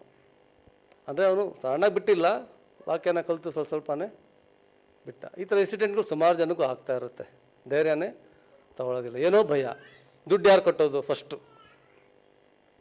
ನನ್ನ ಕಾರ್ ಗಲೀಜಾಗ್ಬಿಡುತ್ತೆ, ಸೀಟೆಲ್ಲ ರಕ್ತ ಆಗ್ಬಿಡುತ್ತೆ, ಅದು ಯಾರು ಕ್ಲೀನ್ ಮಾಡೋದು? ಅದು ಇರುತ್ತೆ ಅಲ್ವಾ, ಅದು ಇರುತ್ತೆ. ಹೊಸ ಕಾರ್ ತೊಗೊಂಡು ಅವನು ಹೆಂಗೆ ಹೊಡೆದಾಕಿರ್ತಾರೆ, ಅವ್ನು ಹೆಂಗೆ ತಗೊಂಡು ಹೋಗೋದನ್ನು? ಸರಿ, ಸಾಕ್ಷಿ ಹೆಂಗೆ ಹೇಳೋದು? ಯಾರು ಹೊಡೆದ್ಬಿಟ್ಟು ಹೋದ್ರು ಅಂತ ನನ್ನೇ ಒಳಗಾಕ್ಬಿಟ್ರೆ? ಇಷ್ಟೊಂದೆಲ್ಲ ಭಯ ಇದೆ. ಅದಕ್ಕೇನೆ ಈ ಭಯ ಎಲ್ಲ ಪಡಬೇಡಿ, ಈ ಲಾ ಅಪ್ಲೈ ಆಗುತ್ತೆ ನಿಮಗೆ ಅಂತ ಗೌರ್ಮೆಂಟ್ ಮಾಡಿರೋದಿಲ್ಲ. ಎಲ್ಲಿಂದ ಇನ್ಸ್ಪೈರ್ ಆಗಿರೋದಿದು? ನಮ್ಮ ದೈವ ಗ್ರಂಥದಲ್ಲಿ ಸಾಕ್ಷಿ ಆಗ್ತಿದೆಯಾ? ಯೇಸು ಸ್ವಾಮಿ ಸಾಕ್ಷಿ ಆಗ್ತಿದೆಯಾ? ನಾವು ಸುವಾರ್ತೆ ಹೇಳ್ತಿದ್ದೀವ? ಹೇಗೆ ಆಟೋಮೆಟಿಕ್ ಆಗ್ತಿದೆ ಸಾಕ್ಷಿ? ತಂದೆಯಾದ ದೇವರ ಪ್ಲಾನ್. ಸ್ನೈಪರ್ ಶಾಟ್ ಅಂತಾರೆ ಇದಕ್ಕೆ. ಗೊತ್ತಾಗೋದಿಲ್ಲ ಯಾರಿಗೂ, ಇಡೀ ಪ್ರಪಂಚಕ್ಕೆ ಗೊತ್ತಲ್ಲ. ಈಗ ಪ್ರಪಂಚಕ್ಕೆ ಗೊತ್ತಾಗೋದು ಯೇಸು ಸ್ವಾಮಿ ಹೇಳಿರೋಂಥ ಪ್ಯಾರಬಲ್ ಇದು. ಲೂಕನು ಬರೆದ ಸುವಾರ್ತೆ 25ನೇ ಅಧ್ಯಾಯ 31ನೇ ವಚನ. ಲೂಕನು ಬರೆದ ಸುವಾರ್ತೆ 10ನೇ ಅಧ್ಯಾಯ, ಲೂಕನು ಬರೆದ ಸುವಾರ್ತೆ 10ನೇ ಅಧ್ಯಾಯ 25ರಿಂದ ನಾನೇ ಓದ್ತೀನಿ. The gospel according to saint Luke 10th chapter verse 25. ಆಗ ಒಬ್ಬ ಧರ್ಮೋಪದೇಶಕನು ಎದ್ದು ಆತನನ್ನು ಪರೀಕ್ಷಿಸುವುದಕ್ಕಾಗಿ, ಬೋಧಕನೇ, ನಾನು ನಿತ್ಯ ಜೀವಕ್ಕೆ ಬಾಧ್ಯನಾಗುವಂತೆ ಏನು ಮಾಡಬೇಕು ಎಂದು ಕೇಳಲು ಆತನು ಅವನಿಗೆ, ಶಾಸ್ತ್ರದಲ್ಲಿ ಏನು ಬರೆದಿದೆ, ಹೇಗೆ ಓದಿದ್ದಿ ಎಂದು ಹೇಳಿದನು. ಅದಕ್ಕೆ ಅವನು, ನಿನ್ನ ದೇವರಾಗಿರುವ ಕರ್ತನನ್ನು ನಿನ್ನ ಪೂರ್ಣ ಹೃದಯದಿಂದಲೂ, ನಿನ್ನ ಪೂರ್ಣ ಪ್ರಾಣದಿಂದಲೂ, ನಿನ್ನ ಪೂರ್ಣ ಶಕ್ತಿಯಿಂದಲೂ, ನಿನ್ನ ಪೂರ್ಣ ಬುದ್ಧಿಯಿಂದಲೂ ಪ್ರೀತಿಸಬೇಕು ಮತ್ತು ನಿನ್ನ ನೆರೆಯವನನ್ನು ನಿನ್ನಂತೆಯೇ ಪ್ರೀತಿಸಬೇಕು ಎಂದು ಬರೆದದೆ ಅಂದನು. ನಾವು ಈ ಮಾತನ್ನು ಆಗಲೇ 2 ಸಲ ಓದ್ಕೊಂಡ್ವಿ. ಆತನು ಅವನಿಗೆ, ನೀನು ಸರಿಯಾಗಿ ಉತ್ತರ ಕೊಟ್ಟು ಇದರಂತೆ ಮಾಡಿದರೆ ಜೀವಿಸುವಿ ಎಂದು ಹೇಳಿದನು. ಆದರೆ ಅವನು ತನ್ನನ್ನು ನೀತಿವಂತನೆಂದು ತೋರಿಸಿಕೊಳ್ಳುವುದಕ್ಕೆ ಅಪೇಕ್ಷಿಸಿ, ನನ್ನ ನೆರೆಯವನು ಯಾರು ಎಂದು ಯೇಸುವನ್ನು ಕೇಳಲು, ಯೇಸು ಅವನಿಗೆ ಪ್ರತ್ಯುತ್ತರವಾಗಿ ಹೇಳಿದ್ದೇನೆಂದರೆ, ಒಬ್ಬನೊಬ್ಬ ಮನುಷ್ಯನು ಯೆರೂಸಲೇಮಿನಿಂದ ಘಟ್ಟ ಇಳಿದು ಯೆರಿಕೋವಿಗೆ ಹೋಗುತ್ತಿರುವಾಗ ಕಳ್ಳರ ಕೈಗೆ ಸಿಕ್ಕಿದನು. ನಾನು ಆಗಲೇ ಒಂದು ಮಾತು ನಿಮ್ಗೆ ಹೇಳಿದೆ, ನಿನ್ನ ಸಹೋದರ ಅಥವಾ ನಿನ್ನ ಸ್ನೇಹಿತ ಮನೆ ಪಕ್ಕದಲ್ಲಾದರೂ ಇರ್ಬೋದು, ಯಾವುದೇ ಪ್ರಾಂತ್ಯದಲ್ಲಿ ಎಲ್ಲಿ ಬೇಕಾದ್ರೂ ಇರ್ಬೋದು, ಅಥವಾ ನೀವೆಲ್ಲ ಟೂರ್ ಹೋಗಿರ್ತೀರ, ಫಾರಿನ್ ಟೂರ್, ಅಲ್ಲಿ ಬೇಕಾದ್ರೂ ಒಬ್ಬ ಹೊಡೆದು ಬಿಟ್ಟು ಹೋಗಿರ್ತಾರ ಅವನು ನಿನ್ನ ಸ್ನೇಹಿತ ಆಗಿರ್ಬೋದು. ಯೇಸು ಹೇಳ್ತಿದ್ದಾರೆ ನೋಡಿ, ಯೆರೂಸಲೇಮಿನಿಂದ ಘಟ್ಟ ಇಳಿದು ಯೆರಿಕೋವಿಗೆ ಹೋಗುತ್ತಿರುವಾಗ ಕಳ್ಳರ ಕೈಗೆ ಸಿಕ್ಕಿದನು. ಅವರು ಅವನನ್ನು ಸುಲಿಗೆ ಮಾಡಿಕೊಂಡು ಗಾಯವಾಗುವಷ್ಟು ಹೊಡೆದು ಅವನನ್ನು ಅರೆಜೀವ ಮಾಡಿ ಬಿಟ್ಟು ಹೋದರು. ಆಗ ಹೇಗೋ ಒಬ್ಬ ಯಾಜಕನು ಆ ದಾರಿಯಲ್ಲಿ ಇಳಿದು ಬರುತ್ತಾ ಅವನನ್ನು ಕಂಡು ವಾರೆಯಾಗಿ ಹೋದನು. ಯಾಜಕನು ಅಂದರೆ ಯಾರು? ಇಸ್ರೇಲ್ಗೆ ಸಂಬಂಧಪಟ್ಟವನು, ಲೇವಿ. ಅದೇ ರೀತಿಯಲ್ಲಿ ಒಬ್ಬ ಲೇವಿಯನು ಆ ಸ್ಥಳಕ್ಕೆ ಬಂದು ಅವನನ್ನು ಕಂಡು ವಾರೆಯಾಗಿ ಹೋದನು. ಲೇವಿ ಕೂಡ ಯಾರು? ತಂದೆಯಾದ ದೇವರನ್ನ ಅರ್ಥಕೊಂಡು ಧರ್ಮಶಾಸ್ತ್ರವನ್ನು ಓದಿದಂಥ ಪಂಡಿತ ಲೇವಿ. ಅವನು ಕೂಡ ವಾರೆಯಾಗಿ ಹೋದನು. ಆದರೆ ಒಬ್ಬ ಸಮಾರ್ಯದವನು, ನೋಡಿ ಈಗ ಬಂದ ಸಮಾರ್ಯದವನು, ಅನ್ಯನು ಅವನು. ಆದರೆ ಒಬ್ಬ ಸಮಾರ್ಯದವನು ಪ್ರಯಾಣ ಮಾಡುತ್ತಾ ಅವನಿದ್ದಲ್ಲಿಗೆ ಬಂದು ಅವನನ್ನು ಕಂಡು ಕನಿಕರಿಸಿ ಅವನ ಹತ್ತಿರಕ್ಕೆ ಹೋಗಿ ಅವನ ಗಾಯಗಳಲ್ಲಿ ಎಣ್ಣೆಯನ್ನೂ ದ್ರಾಕ್ಷಾರಸವನ್ನೂ ಹೊಯ್ದು ಕಟ್ಟಿ ತನ್ನ ಸ್ವಂತ ವಾಹನದ ಮೇಲೆ ಹತ್ತಿಸಿಕೊಂಡು ಛತ್ರಕ್ಕೆ ಕರೆಕೊಂಡು ಹೋಗಿ ಅವನನ್ನು ಆರೈಕೆ ಮಾಡಿದನು. ಇದಲ್ಲದೆ ಇನ್ನೂ ಒಂದು ಮಾಡ್ತಾನೆ ನೋಡಿ, ಎಷ್ಟು ಅತ್ಯುತ್ತಮವಾಗಿದೆ ಮಾತು. ಆರೈಕೆ ಮಾಡಿದ ನಂತರ ಮರುದಿನ ಅವನು 2 ಹಣಗಳನ್ನು ತೆಗೆದು ಛತ್ರದವನಿಗೆ ಕೊಟ್ಟು, ಇವನನ್ನು ಆರೈಕೆ ಮಾಡು, ಇದಕ್ಕಿಂತ ಹೆಚ್ಚಾಗಿ ಏನಾದರೂ ವೆಚ್ಚ ಮಾಡಿದರೆ ನಾನು ಹಿಂತಿರುಗಿ ಬಂದಾಗ ನಿನಗೆ ಕೊಡುವೆನು ಅಂದನು. ನೋಡಿ, ಅವನು ಯಾರೋ ಗೊತ್ತಿಲ್ಲ, ಅವನು ಧರ್ಮಶಾಸ್ತ್ರ ಓದಿಲ್ಲ, ಯಾಕೋಬ ಕುಲ ಅಲ್ಲ, ಅವನು ಅನ್ಯ. ಹಾಸ್ಪಿಟ್ಲಿಗೆ ಅಡ್ಮಿಟ್ ಮಾಡೋದಲ್ಲದೆ ಮತ್ತೆ ನೆಕ್ಸ್ಟ್ ಡೇ ಬಂದು ಅವನಿಗೆ ಕಾಸು ಕೊಟ್ಟು ನರ್ಸ್ಗೆ, ದಾದಿಗೆ, ಅವನ್ನ ಚೆನ್ನಾಗಿ ನೋಡ್ಕೊ, ಕಾಸು ಕಡಿಮೆ ಆದರೆ ಹೇಳು, ನಾನು ಮತ್ತೆ ಈ ಕಡೆ ಬಂದಾಗ ಅಮೌಂಟ್ ಕೊಡ್ತೀನಿ ನಿನಗೆ. ನಮ್ಮಲ್ಲಿ ಎಷ್ಟು ಜನ ನಾವು ಸೇರಿಸಿದ್ದೀವಿ? ಇದೊಂದು ಚಾನ್ಸ್ ಅಲ್ವ ಹಾಸ್ಪಿಟ್ಲಿಗೆ ಸೇರಿಸೋದು. ನೋಡೋಕ್ಕೆ ಎದುರ್ತೀವಿ. ಆಕ್ಸಿಡೆಂಟ್ ಆದರೆ ಯಾರೋ ರೋಡಲ್ಲಿ ನಾವು ಅಯ್ಯೋ ನೋಡೋಕ್ಕಾಗಲ್ಲ ಅಂತ ಹಿಂಗೆ ಹೋಗ್ಬಿಡ್ತೀವಿ. ಅದೇ ನಮ್ಮ ಮಕ್ಕಳು ಯಾರಾದ್ರು ಆಗಿದ್ರೆ, ನಮ್ಮ ಕುಟುಂಬ ಸದಸ್ಯರಲ್ಲಿ ಯಾರಾದರೂ ಒಬ್ಬರಾಗಿದ್ದರೆ, ಯಾರೋ ಹೊಡೆದಿರ್ಬೋದು, ಕಳ್ಳರು, ಅಥವಾ ಆಕ್ಸಿಡೆಂಟ್ ಆಗಿರ್ಬೋದು, ಕೈ ಬೆರಳ ಕಟ್ಟಾಗಿರ್ಬೋದು, ಎಲ್ಲ ಇತ್ತು ಬ್ಯಾಗಲ್ಲಿ ಹಾಕೊಂಡು ನೋಡೋಗ್ತೀವಿ. ನಮ್ಮ ಮಕ್ಕಳದಾದರೆ, ಬೇರೆಯವ್ರದ್ದಾದರೆ ಮಕ್ಕಳಲ್ವಾ. ಅದಕ್ಕೆ ಹೇಳಿದ್ದು, ನಿನ್ನಂತೆಯೇ ಪರರನ್ನು ಪ್ರೀತಿಸು. ಇದು ಸುಮ್ಮನೆ ಹೇಳಿರೋಂಥ ಮಾತಲ್ಲ. ಸ್ಟಾರ್ಟಿಂಗ್ ಒಂದು ಪಾಠ ಮಾಡಬೇಕಾದ್ರೆ ನಾವು ಹೇಳ್ತಿದ್ವಲ್ಲ, ದೇಹ ಅಲ್ಲ ಇಂಪಾರ್ಟೆಂಟ್, ಆತ್ಮ. ನಾವೆಲ್ಲ ಆತ್ಮಗೆ ಸೇರ್ತೀವಲ್ಲ ಮೇಲೆ, ಅಲ್ಲಿ ಮಗನ ಆತ್ಮ, ನನ್ನ ಆತ್ಮ ಅಂತ ಬೇರೆ ಬೇರೆ ಇರೋದಿಲ್ಲ. ನೀನೇನು ಭೂಮಿ ಮೇಲೆ ಮಾಡ್ತೀವಿ ಅದೇ ನಿನ್ಗಲ್ಲಿ ಬರುತ್ತೆ. ನೋಡಿ, ಆರೈಕೆ ಮಾಡ್ತಾನೆ. ಈ ಮೂವರಲ್ಲಿ ನೋಡಿ, ಏ ಸಮಯದ ಮುಗಿಸ್ಬಿಟ್ಟು, ಈ ಮೂವರಂದ್ರೆ ಯಾರು? ಒಬ್ಬ ಯಾಜಕ, ಒಬ್ಬ ಲೇವಿ, ಈಗ ಸಮಾರ್ಯ. ಈ ಮೂವರಲ್ಲಿ ಯಾವನು ಕಳ್ಳರ ಕೈಗೆ ಸಿಕ್ಕಿದವನಿಗೆ ನೆರೆಯವನಾದನೆಂದು ನಿನಗೆ ತೋರುತ್ತದೆ ಹೇಳು ಎಂದು ಕೇಳಿದ್ದಕ್ಕೆ ಆ ಧರ್ಮೋಪದೇಶಕನು ಅವನಿಗೆ ದಯೆ ತೋರಿಸಿದವನೇ ಅಂದನು. ಆಗ ಯೇಸು ಅವನಿಗೆ, ಹೋಗು, ನೀನು ಅವರಂತೆ ಮಾಡು ಎಂದು ಹೇಳಿದನು. ನೀನು ಏನು ಮಾಡು? ನನ್ನ ಧರ್ಮಶಾಸ್ತ್ರ ನೀನು ಓದಬೇಡ, ನಿನ್ನ ಹಲ್ಲೆಲೂಯಾ ಹೇಳ್ಬೇಡ, ಪ್ರೈಸ್ ದಿ ಲಾರ್ಡ್ ಹೇಳ್ಬೇಡ, ನಿನ್ನ ಕಾಣಿಕೆ ನನ್ನ ತಂದಿಲ್ಲಿ ಇಡಬೇಡ. ಫಸ್ಟ್ ಹೋಗು ಅವನ ಹತ್ರ ಆರೈಕೆ ಮಾಡು. ಇದು ಎಲ್ಲದಕ್ಕೂ ಅಪ್ಲೈ ಆಗುತ್ತೆ. ಆಕ್ಸಿಡೆಂಟ್ ಆಗಲೇಬೇಕು ಅಂತೇನಿಲ್ಲ. ಯಾರೋ ಹೊಡಿಬೇಕಿರು ಕಾಯ್ಕೊಂಡು ಕೂತಿರೋಣ, ಯಾರಾದ್ರು ಹೊಡೆದ್ರೆ ತಾನೇ ಮಾಡ್ಬೇಕು ನಾವಂತ ಕಾಯೋದಲ್ಲ. ನಿನ್ನ ಸಹೋದರನ ಜೊತೆ ನಿನಗೇನಾದರೂ ವಿರೋಧವಿದ್ದರೆ,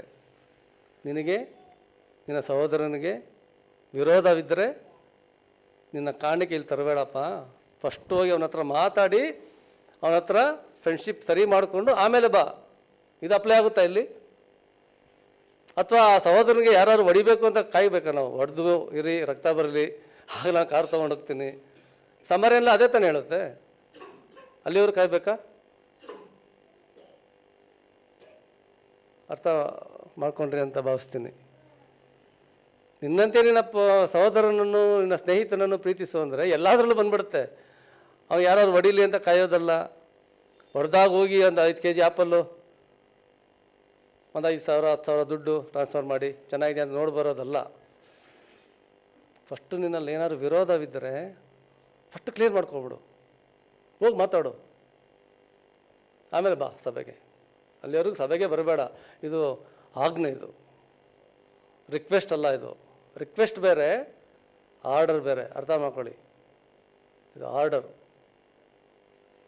ಹಾಗಾಗಿ ಪ್ರೀತಿಯ ಸಹೋದರ ಸಹೋದರರೇ, ಗುಡ್ ಸಮಾರಿಟನ್ ಲಾ ಆ್ಯಕ್ಟ್ ಸೆಕ್ಷನ್ 134A ಅಪ್ಲೈ ಆಗ್ತಿರೋದು ಎಲ್ಲಿಂದ? ಯೇಸು ಸ್ವಾಮಿ ಮೂಲಕ. ಯಾರು ಮಾಡೋದು ಇದು ಸಂಕಲ್ಪ? ತಂದೆಯಾದ ದೇವರು. ಯಾರು ಫಾಲೋ ಮಾಡ್ತಿದ್ದಾರೆ ಇದನ್ನ? ಇಡೀ ಪ್ರಪಂಚ. ಸುವಾರ್ತೆ ಯಾರು ಸಾರ್ತಿದ್ದಾರಲ್ಲ ದೇವರು. ಯೇಸು ಸ್ವಾಮಿ ಅದಕ್ಕೊಂದು ಮಾತು ಹೇಳಿದ್ದಾರೆ ಗೊತ್ತಾ? ಸಾಕ್ಷಿ, ನನ್ನ ಬಗ್ಗೆ ಸಾಕ್ಷಿ ನನ್ನ ತಂದೆನೇ ಹೇಳ್ತಾರೆ. ನಿಮ್ಗೊಂದು ಚಾನ್ಸ್ ಕೊಟ್ಟಿದ್ದೀವಿ ಅಷ್ಟೇ, ಅದು ಏನು ಮಾಡ್ತೀರ ಮಾಡಿ ಅಂತ. ನಾನು ಆವಾಗಲೇ ಹೇಳಿದ್ನಲ್ಲ, ಬ್ಯಾಟ್ರಿ ಆ ಥರ ಎಲ್ಲಿವರೆಗೂ ನಡೀತೋ ನಿಮ್ಮ ಬ್ಯಾಟ್ರಿ, ನಡೀಲಿ ನೋಡೋಣ ಅಂತ. ಒಬ್ಬೊಬ್ರು ಏನು ಮಾಡ್ಕೊಂಡ್ಬಿಡ್ತಾರೆ, ನಾನೇ ಸಾಕ್ಷಿ, ನಾನು ಬಿಟ್ಟರೆ ಇಲ್ಲ, ನಮ್ಮದೇ ಸಭೆ. ನೋ, ಸಭೆದು ಮೇಲೆ ಕೆಳಗಡೆ ಏರಿಳಿತಗಳೆಲ್ಲ ಗೊತ್ತಾಗ್ಬಿಡುತ್ತೆ. ಸೈತಾನ್ ಒಂದು ಸ್ಮಾಲ್ ಟಚ್ ಮಾಡಿದ್ರೆ ಸಾಕು, ಈ ಸಭೆಯ ಯೋಗ್ಯತೆಗಳು ಗೊತ್ತಾಗ್ಬಿಡುತ್ತೆ. ಅದು ಯಾವ ಸಭೆ ಆದರೂ ಆಗಿರ್ಬೋದು. ತಂದೆಯ ದೇವರ ಸಂಕಲ್ಪ ಆ ಥರ ಅಲ್ಲ. ಆವತ್ತು ಮಾಡಿದ್ದು ಇವತ್ತಿನವರೆಗೂ ನೋಡಿ ಲಾ ನಡೀತಾ ಇದೆ. ಗುಡ್ ಸಮಾರಿಟನ್ ಲಾ ನಮ್ಮ ಕರ್ನಾಟಕದಲ್ಲೇ ಫಸ್ಟ್, ಇಡೀ ದೇಶದಲ್ಲಿ. ಅದೊಂದು ಓದಿ ಪ್ಲೀಸ್.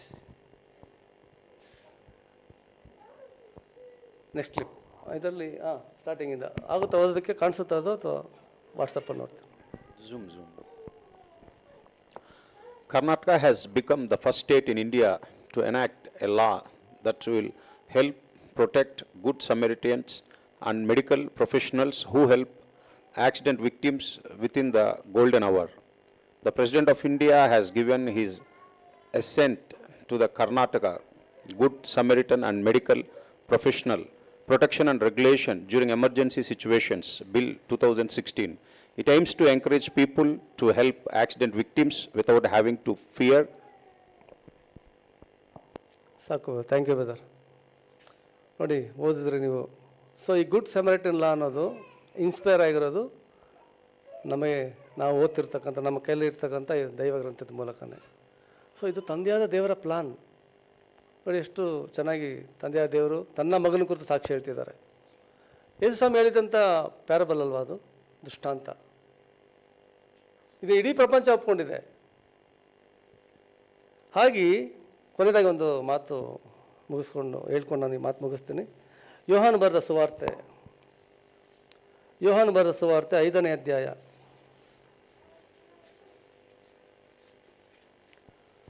37ರಿಂದ 40ನೇ ವಚನ. The gospel according to saint John 5th chapter verse 37 to 40 ಓದಿ. ಇದಲ್ಲದೆ ನನ್ನನ್ನು ಕಳುಹಿಸಿಕೊಟ್ಟ ತಂದೆಯು ನನ್ನ ವಿಷಯವಾಗಿ ಸಾಕ್ಷಿ ಹೇಳಿದ್ದಾನೆ. ನೀವು ಎಂದಾದರೂ ಆತನ ಧ್ವನಿಯನ್ನು ಕೇಳಿದ್ದೂ ಇಲ್ಲ, ಆತನ ರೂಪವನ್ನು ನೋಡಿದ್ದೂ ಇಲ್ಲ, ಆತನ ವಾಕ್ಯವು ನಿಮ್ಮಲ್ಲಿ ನೆಲೆಗೊಂಡದ್ದೂ ಇಲ್ಲ. ಆತನು ಕಳುಹಿಸಿಕೊಟ್ಟವನ ಮಾತನ್ನು ನೀವು ನಂಬದೇ ಇದ್ದೀರಷ್ಟೇ. ಶಾಸ್ತ್ರಗಳಿಂದ ನಿತ್ಯ ಜೀವವು ದೊರೆಯುತ್ತದೆಂದು ನೀವು ನೆನೆಸಿ ಅವುಗಳನ್ನು ವಿಚಾರಿಸುತ್ತೀರಲ್ಲ. ಅವುಗಳು ನನ್ನ ವಿಷಯದಲ್ಲಿ ಸಾಕ್ಷಿ ಕೊಡುವುಗಳಾಗಿವೆ. ಆದರೂ ಜೀವ ಹೊಂದುವುದಕ್ಕಾಗಿ ನನ್ನ ಬಳಿಗೆ ಬರುವುದಕ್ಕೆ ನಿಮಗೆ ಮನಸ್ಸಿಲ್ಲ. ಅರ್ಥ ಆಯ್ತಾ ನಿಮಗೆ? ಶಾಸ್ತ್ರಗಳೇ ಸಾಕ್ಷಿ ಕೊಡ್ತಾ ಇದೆ. ನನ್ನ ತಂದೆನೇ ನನ್ನ ಬಗ್ಗೆ ಸಾಕ್ಷಿ ಹೇಳ್ತಿದ್ದಾರೆ. ಆದ್ರೂ ನೀವು ನನ್ನ ಬಳಿ ಬರ್ತಾ ಇಲ್ಲ. ಬರ್ತಿಲ್ಲ ಅಂದರೆ ಯಾವ ಥರ? ಬರ್ತಿದ್ದೀರಾ, ಹೋಗ್ತಿದ್ದೀರಾ ಅಷ್ಟೇ. ನನ್ನ ಬಳಿ ಬರೋದು ಅಂದ್ರೆ ಏನು? ನನ್ನ ಸಾರೂಪ್ಯನ ನಿಮ್ಮಲ್ಲಿ ಅಳವಡಿಸ್ಕೊಂಡ್ರೆ ಮಾತ್ರ ನೀವು ನನ್ನ ಬಳಿ ಬಂದಂಗೆ. ನನ್ನ ಸಾರೂಪ್ಯನ ನಿಮ್ಮ ಬಳಿಯಲ್ಲಿ ಟೋಟಲ್ ಅಳವಡಿಸ್ಕೊಂಡ್ರೇ ನೀವು ನನ್ನ ಬಳಿ ಬಂದಂಗೆ. ಇಲ್ಲೋದ್ರೆ ಬಂದ್ರಿ ಹೋದ್ರಿ. ಸಿನಿಮಾ 10 ಗಂಟೆಗೆ ಬಂದ್ರಿ, ಸಿನಿಮಾ ಹಾಕಿದ್ವಿ, ನೋಡಿದ್ವಿ, ಚೆನ್ನಾಗಿತ್ತಾ ಚೆನ್ನಾಗಿಲ್ವ ಅಷ್ಟೇ. ಡ್ಯಾಡಿ ಸುಮಾರು ಸಲ ಈ ಮಾತು ಹೇಳಿದ್ದಾರೆ. ಹೆಂಗೆ ಹೇಳಿದ್ರು? ತುಂಬ ಚೆನ್ನಾಗಿ ಹೇಳಿದ್ರು. ಏನು ಹೇಳಿದ್ರು? ಏನೋ ಸುಮಾರು ಹೇಳಿದ್ರು, ಅದು ಹೇಳೋಕ್ಕಾಗಲ್ಲ ಬ್ರದರ್, ನೀವೇ ಬಂದು ನೋಡಬೇಕು. ಏನು ಹೇಳಿದ್ರು ವಾಕ್ಯ? ತುಂಬ ಚೆನ್ನಾಗಿ ಹೇಳಿದ್ರು. ಏನು ಹೇಳಿದ್ರಪ್ಪ? ಏನೇನೋ ಹೇಳಿದ್ರು, ನೀವು ಅದು ಹೇಳೋಕ್ಕಾಗಲ್ಲ ಬಾಯಿ ಮಾತಲ್ಲಿ, ನೀವೇ ಬನ್ನಿ ನೆಕ್ಸ್ಟ್ ವೀಕು. ನೀನೇನು ಕಲ್ತ್ಕೊಂಡೆ? ಮತ್ತೆ ಹೋಗಿ ಬಂದೆ ಅಷ್ಟೇ. ಸರಿ ಬರ್ತೀನಿ ಬ್ರದರ್, ಸ್ವಲ್ಪ ಕೆಲಸ ಇದೆ, ಅಲ್ಲೋ ದುಡ್ಡು ಬರ್ಬೇಕು ನನಗೆ, ಹೋಗ್ತಾ ಇದ್ದೀನಿ, ಪ್ಲೀಸ್ ಸಾರಿ. ಇದೇ ಆಗ್ತಿರೋದು ಇವಾಗ. ಇದು ಬಿಟ್ಟು ಬೇರೆ ಬೇರೆ ಇಶ್ಯೂಸ್ ಕೂಡ ಸುಮಾರು ಆಗ್ತಿದೆ. ಅನಾವಶ್ಯಕ ಸೈತಾನ್ ಎಂಟ್ರಿ ಅಂತ ಅರ್ಥ ಮಾಡ್ಕೋಬೇಕು ನಾವು. ಬೇರೆ ಅದಕ್ಕೆ ಯಾರು ಬೇಕಾಗೇ ಇಲ್ಲ. ಹಿಂಗೆ ಆಗ್ತಿದೆ ಬ್ರದರ್, ನಮ್ಮ ಸಭೆಯಲ್ಲಿ ಏನು ಮಾಡೋದು, ಹಿಂಗೆ ಮಾಡ್ತಿದೆ ಏನು ಮಾಡೋದು, ಯಾರ ಹತ್ರ ಹೋಗಿ ಹೇಳ್ಕೊತೀಯ? ನನಗೆಲ್ಲ ಗೊತ್ತಿದೆಯಲ್ಲ, ನಿಮಗೆಲ್ಲ ಗೊತ್ತಿದೆಯಲ್ಲ. ಸೈತಾನನ ಕುತಂತ್ರ ಗದರಿಸ್ಬೇಕು ಅಷ್ಟೇ. ಖಂಡಿಸು, ಗದರಿಸು, ಎಚ್ಚರಿಸು. ಸರಿ ಪ್ರೀತಿಯ ಸಹೋದರ ಸಹೋದರರೇ, ಈ ಸಮಾರ್ಯದವನು ಅಂದರೆ ಏನು ಅಂತ ನಿಮ್ಗೆ ಗೊತ್ತಾಯಿತು. ಉತ್ತಮ ಸಮಾರ್ಯದವನು ಅಂದರೆ ಈ ಶ್ರೀ ಮೂವರಲ್ಲಿ ಉತ್ತಮನು, ಲೇವಿನೂ ಅಲ್ಲ, ಯಾಜಕನೂ ಅಲ್ಲ, ಸಮಾರ್ಯದವನೇ. ಆ ಸಮಾರ್ಯದವನಂತೆ ನಾವು ಇರಬೇಕಂತೆ. ಅಂದರೆ ಈಗ ಹೋಗಿ ಅನ್ನಿನಾಗಿ ಬದುಕುವಂತನ ಅರ್ಥ? ಸಮಾರ್ಯದವನ ಗುಣವುಳ್ಳವರಾಗಿ ಅಂತ ಹೇಳ್ತಿರೋದು ಯೇಸು ಸ್ವಾಮಿ. ಇದು ಎಲ್ಲದಕ್ಕೂ ಅಪ್ಲೈ ಆಗುತ್ತೆ ಹೇಳ್ದಂಗೆ. ಹಾಗಾಗಿ ನಿಮಗೆಲ್ಲ ಈ ಪಾಠ ಅರ್ಥ ಆಯ್ತು ಅಂತ ಭಾವಿಸ್ತೀನಿ. ಈ ಗುಡ್ ಸಮರಿಟನ್ ಲಾ ಅನ್ನೋದು ನಮ್ಮ ದೇಶದಲ್ಲಿದೆ, ಈಗಲೂ ಇದೆ. ಯಾವುದಕ್ಕೇನು ಹೆದರ್ಕೊಂಬೇಡಿ, ದಯವಿಟ್ಟು ನಿಮ್ಮ ಪ್ರೀತಿನ ತೋರಿಸಿ ಅಷ್ಟೇ. ಆಗೋದಾಗಲಿ. ನಾನು ತಪ್ಪು ಮಾಡಿಲ್ಲ ಅಂದಮೇಲೆ ಎಲ್ಲಿ ಬೇಕಾದ್ರೂ ಬಂದು ನಿಂತ್ಕೋತೀನಿ. ಪಾರ್ಲಿಮೆಂಟ್ ಮುಂದೆ ಬರಬೇಕಾ, ಸ್ಟೇಷನ್ ಮುಂದೆ ಬರಬೇಕಾ, ಯಾರ ಮುಂದೆ ಬಂದು ನಿಂತ್ಕೋಬೇಕು? ನಾನು ತಪ್ಪು ಮಾಡಿಲ್ಲ, ಬಂದು ನಿಂತ್ಕೋತೀನಿ. So what? ಆ ಧೈರ್ಯ ನಮ್ಮಲ್ಲಿರಬೇಕು, ಆ ಬಲ ನಮ್ಮಲ್ಲಿರಬೇಕು. ಯಾರಲ್ಲಿ ದೇವರ ವಾಕ್ಯ ಬಲವಾಗಿರುತ್ತೋ ಅವರು ಮಾತ್ರ ಈ ಬಲ ಇರುತ್ತೆ. ಅದು ಸತ್ಯನೇ. ಪಿರಿಕಿತನ ಮಾನ ಆತ್ಮ మనకి దేవుడు ఇవ్వలేదు. ಸರಿ, ಇಷ್ಟು ಹೇಳ್ತಾ ನಾನು ಮಾತು ಮುಗಿಸ್ತೀನಿ. ಎಲ್ಲರೂ ಕಣ್ಮುಚ್ಚಿ ಪ್ರಾರ್ಥನೆ ಮಾಡ್ಕೊಳ್ಳೋಣ.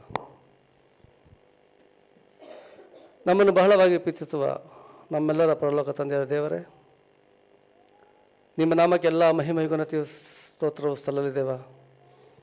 ಈ ಒಂದು ಶುಭ ವೇಳೆ ತಂದೆ, ಈ ನೂತನ ವರ್ಷಾರಂಭದಂದು ನಿಮ್ಮ ವಾಕ್ಯವನ್ನು ಕೇಳಲು ಮತ್ತು ಧ್ಯಾನಿಸಲು ಮಾಡಿಕೊಟ್ಟಂಥ ಅವಕಾಶಕ್ಕಾಗಿ ಸ್ತೋತ್ರ ತಂದೆ. ನಿನ್ನಂತೆಯೇ ಪರವನ್ನು ಪ್ರೀತಿಸು ಎಂಬ ಈ ಅತ್ಯುತ್ತಮವಾದ ವಾಕ್ಯವನ್ನು ನಮಗೆ ದಯಪಾಲಿಸಿದಿರ ತಂದೆ. ನಾವು ನಮ್ಮನ್ನು, ನಮ್ಮ ಶರೀರವನ್ನು, ನಮ್ಮ ಕುಟುಂಬವನ್ನು ಎಷ್ಟು ಪ್ರೀತಿಸುತ್ತೇವೋ ಅದೇ ರೀತಿ ತಂದೆ ನೀವು ಕಟ್ಟಿದ ಮಗನ ಮೂಲಕ ನಮಗೆ ಕೊಟ್ಟಂಥ ಈ ಸಭೆಯನ್ನು ಪ್ರೀತಿಸಿ ನಿಮ್ಮ ವಾಕ್ಯದಲ್ಲಿ ನೆಲೆಸಿ ಈ ವಾಕ್ಯವನ್ನು ತಿಳಿದು ನಾವು ಸಮಾಜದಲ್ಲಿ ತಂದೆ ನಿಜವಾದ ಕ್ರೈಸ್ತನಾಗಿ, ಪ್ರೀತಿಯುಳ್ಳ ಕ್ರೈಸ್ತನಾಗಿ ನಾನು ಬದುಕಲು ನಮಗೆ ಬೇಕಾದಂಥ ಆ ಜ್ಞಾನವನ್ನು, ಆ ಹೃದಯವನ್ನು ನಮಗೆ ದಯಪಾಲಿಸಿ ತಂದೆ. ಯಾವುದೇ ಕಾರಣಕ್ಕೂ ತಂದೆ, ಯಾವುದೇ ಸೈತಾನನ ಕುತಂತ್ರಗಳು ನಮ್ಮ ಮಧ್ಯದಲ್ಲಿ ನಡೆಯದಂತೆ ನಾವು ಎಚ್ಚರವಾಗಿದ್ದು ಅದನ್ನು ಗದರಿಸುವಂತೆ ನಮಗೆ ಬೇಕಾದಂಥ ಗಟ್ಟಿಯಾದ ಆತ್ಮವನ್ನು ನಮಗೆ ಎಲ್ಲರಿಗೂ ದಯಪಾಲಿಸಿ ತಂದೆ. ನಮ್ಮ ಸಭೆಯಲ್ಲಿ ಸೇರುವಂಥ ಎಲ್ಲ ಸಹೋದರ ಸಹೋದರಿಯರಿಗೂ ಆ ನಿಮ್ಮ ತಾಳ್ಮೆಯನ್ನು, ಆ ಪ್ರೀತಿಯನ್ನು ದಯಪಾಲಿಸಿ ತಂದೆ. ಒಬ್ಬರಿಗೊಬ್ಬರು ಪ್ರೀತಿಯಿಂದ ಮಾತಾಡಿಸಿ, ವಂದಿಸಿ, ಸಭೆಯಾಗಿ ಕೂಡಿ ನೀವು ಕೊಟ್ಟಂಥ ಕೆಲಸವನ್ನು ನಾವು ಪರಿಪೂರ್ಣವಾಗಿ ಮುಗಿಸಿ ನಮ್ಮ ಜೀವ ಇರುವವರೆಗೂ ತಂದೆ ನಿಮಗಾಗಿ ಜೀವಿಸಿ, ಯಾವುದೇ ಒಳಗಡೆ ಬೇರೆ ದುರಾಲೋಚನೆಗಳನ್ನು ಪಡೆಯದೆ, ಯಾವುದೇ ದುರಾಲೋಚನೆಗಳನ್ನು ಮಾಡದೆ ತಂದೆ ಒಳ್ಳೆ ಮನಸ್ಸಿನಿಂದ ನಿಮಗಾಗಿಯೇ ಜೀವಿಸಲು ನಿಮ್ಮ ಸುವಾರ್ತೆ ಕೆಲಸದಲ್ಲಿ ನಾವು ನಿರತರಾಗಿರುವಂತೆ ಎಲ್ಲ ಹೃದಯಗಳನ್ನು ಪ್ರೇರೇಪಿಸಿ ಎಂದು ಮುಂಬರುವ ಎಲ್ಲ ನಿಮ್ಮ ಕೆಲಸಗಳು ಯಾವುದೇ ಅಡ್ಡಿ ಆತಂಕವಿಲ್ಲದೆ ನಡೆಯುವಂತೆ ನಮಗೆ ಅವಕಾಶವನ್ನು ಕಲ್ಪಿಸಿಕೊಡಿ ತಂದೆ. ಈ ಪ್ರಾರ್ಥನೆಯನ್ನು ನಿಮ್ಮ ಮಗನು ನಮ್ಮ ರಕ್ಷಕನಾದ ಯೇಸು ಕ್ರಿಸ್ತನ ಮುಖಾಂತರ ನಿಮಗೆ ಸಮರ್ಪಿಸುತ್ತಿದ್ದೇವೆ ತಂದೆ. ಆಮೇಲೆ